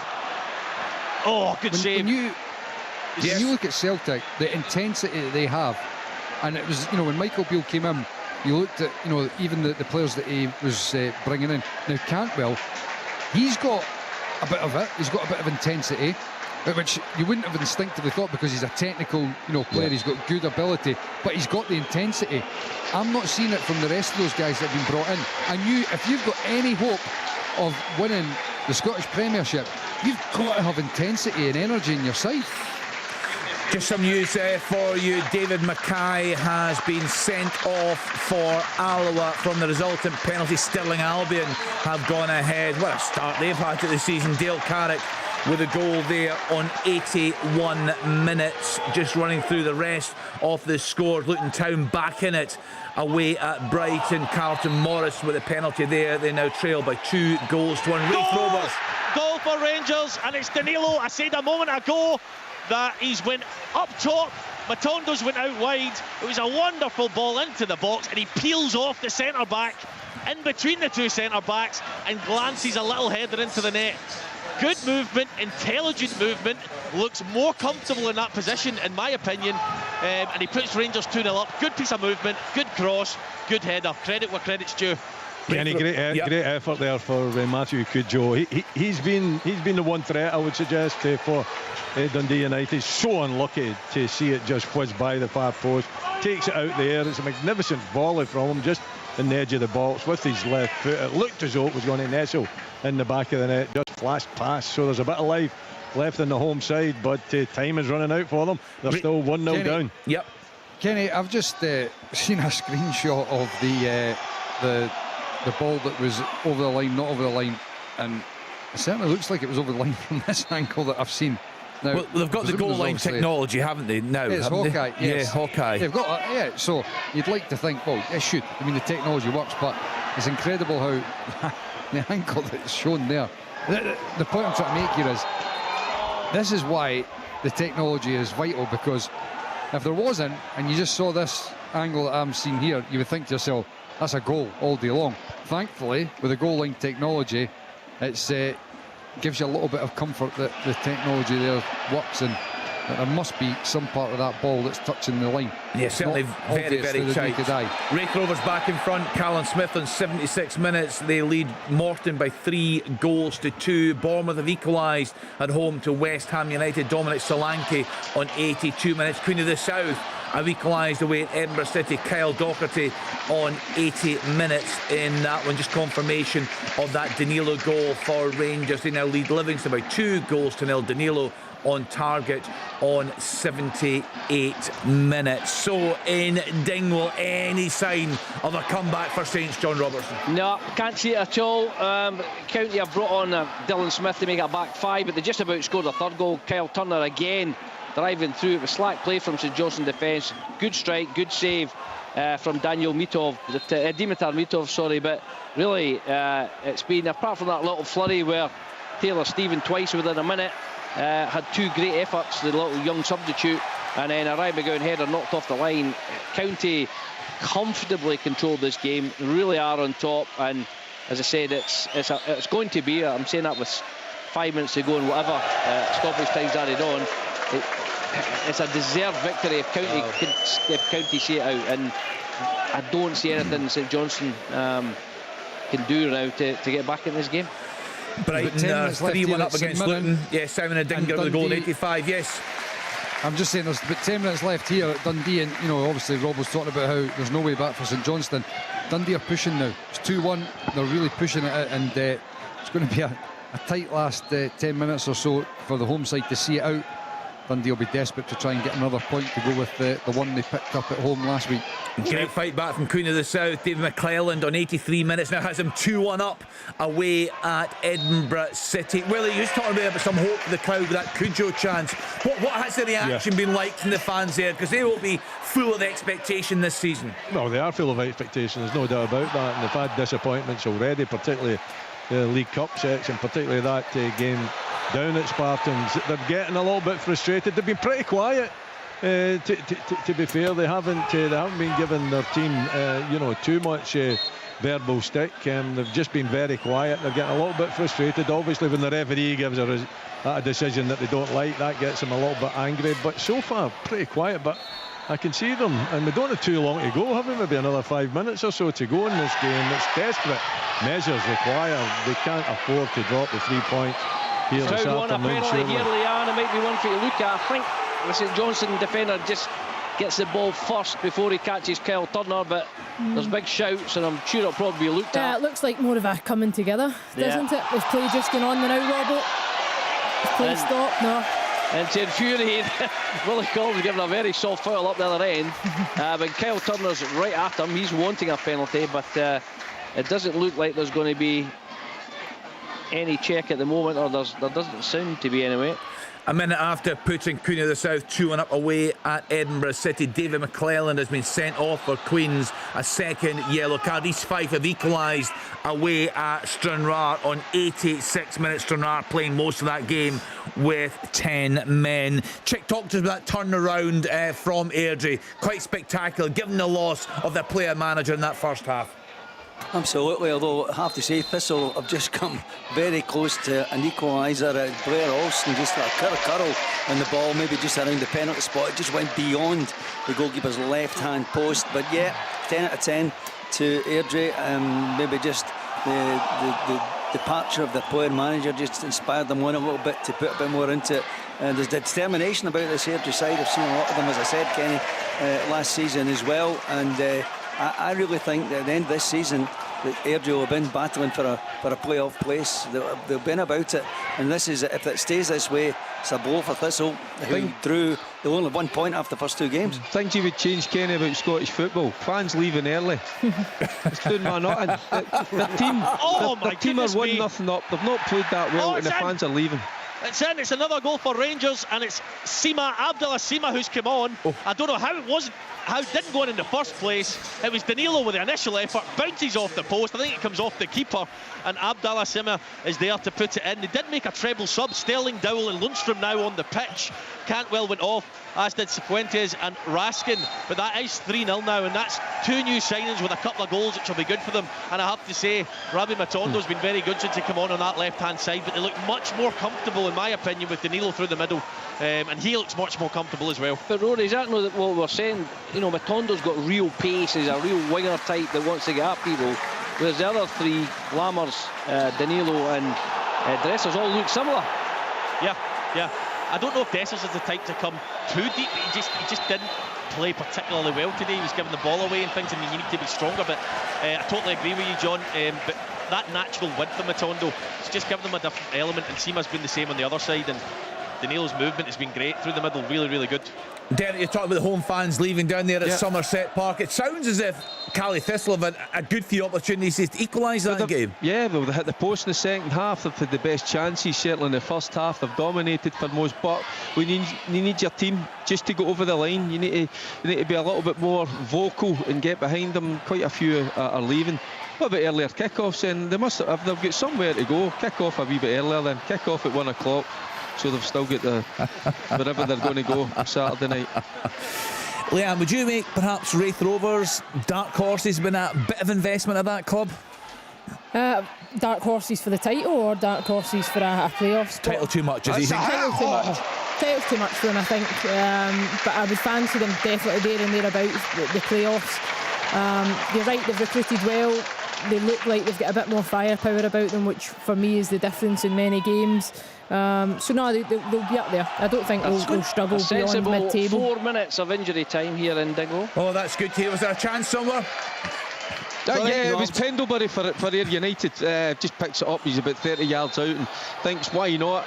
And he absolutely unleashes a pile driver. Brilliant save from Bridgers in goals. I was just going to say, Leanne, it's some division actually. We're all tipping different teams for the playoffs, and just about any side could get into that playoff area. It's a brilliant division. Well, you seen how it finished last season, Chip, when it came down to the final spots being decided for the playoffs, and it was so tight, and the same at the bottom end in terms of relegation. Fantastic. Spartans have equalised away at Dumbarton. Jamie Dishington on 90 minutes. A real sore one there for the Suns in that game. Bonnyrigg Rose now 2-0 up away at Clyde. Bradley Barrett with a goal on 89 minutes. Confirmation that Sima goal, the third for Rangers, coming on 84 minutes. But Livingston were in that game for long periods. Rory telling us the fans getting frustrated, just as they were on Wednesday evening. Rangers, of course, in European action against Servette. It's a sellout, that game in Geneva. You can catch all the action right across BBC Scotland. We have coverage on television, Sportsround of course, and also online. That's a big night for Michael Beale and his team. Whatever happens, they are guaranteed group stage European football. They'll go into the group stages of the Europa League, but of course they want the Champions League, the money that brings, although it was humiliation for Rangers in that competition last season. The problem is, if they do get through against Servette, they will face what looks a very good PSV side. They thumped Sturm Graz. I saw earlier on they scored. They're winning in their game domestically this afternoon as well, so that'll be a big challenge, although Rangers did see them off at the same stage last season, so you'd make them favourites to go through PSV against Rangers. It's a big ask, isn't it, Tom, for Rangers to get through to the promised land of the Champions League? Yeah, it is. But if you stand back from it, you wonder, would they be better off in the Europa League rather than the Champions League?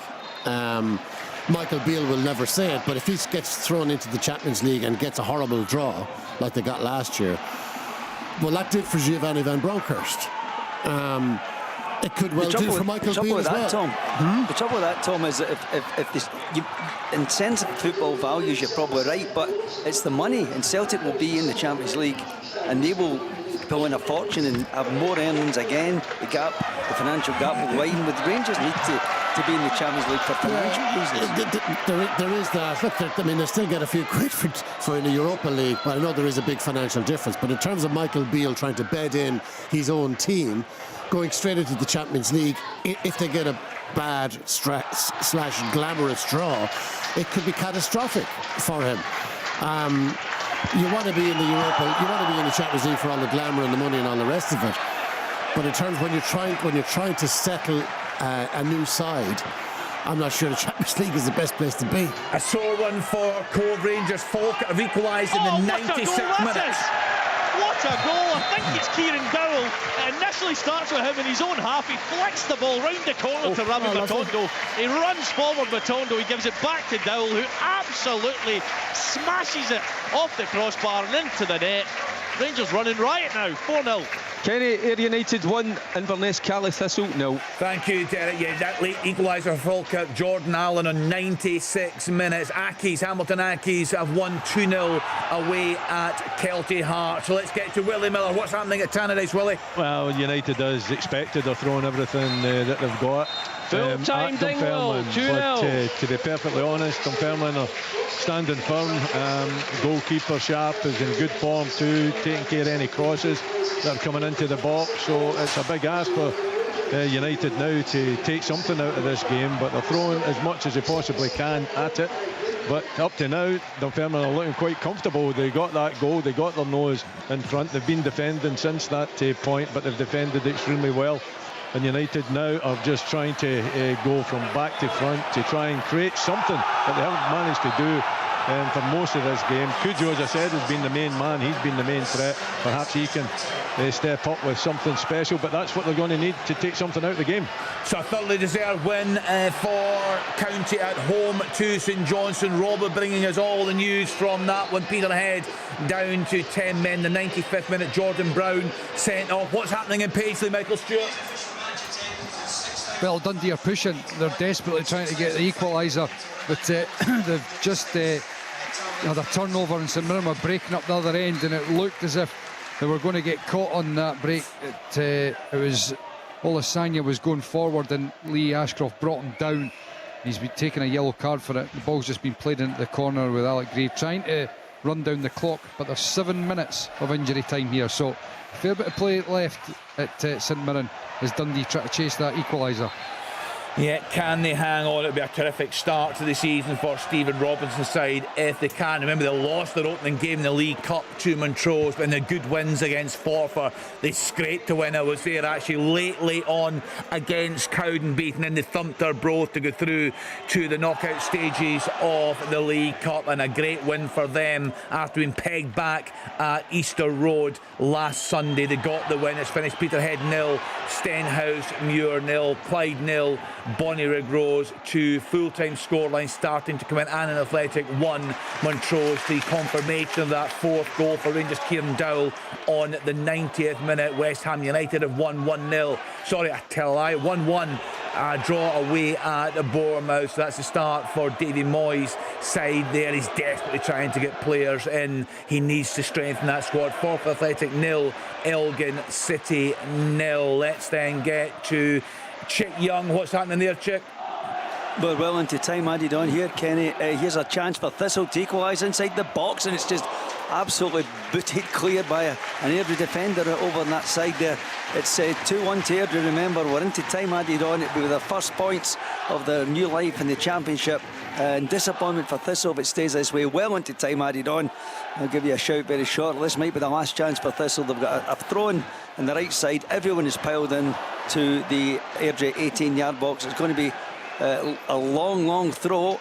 Comes into the box, and I think if Airdrie can deal with this, and they have, I think Thistle might be running out of time. Still 2-1 to the Diamonds.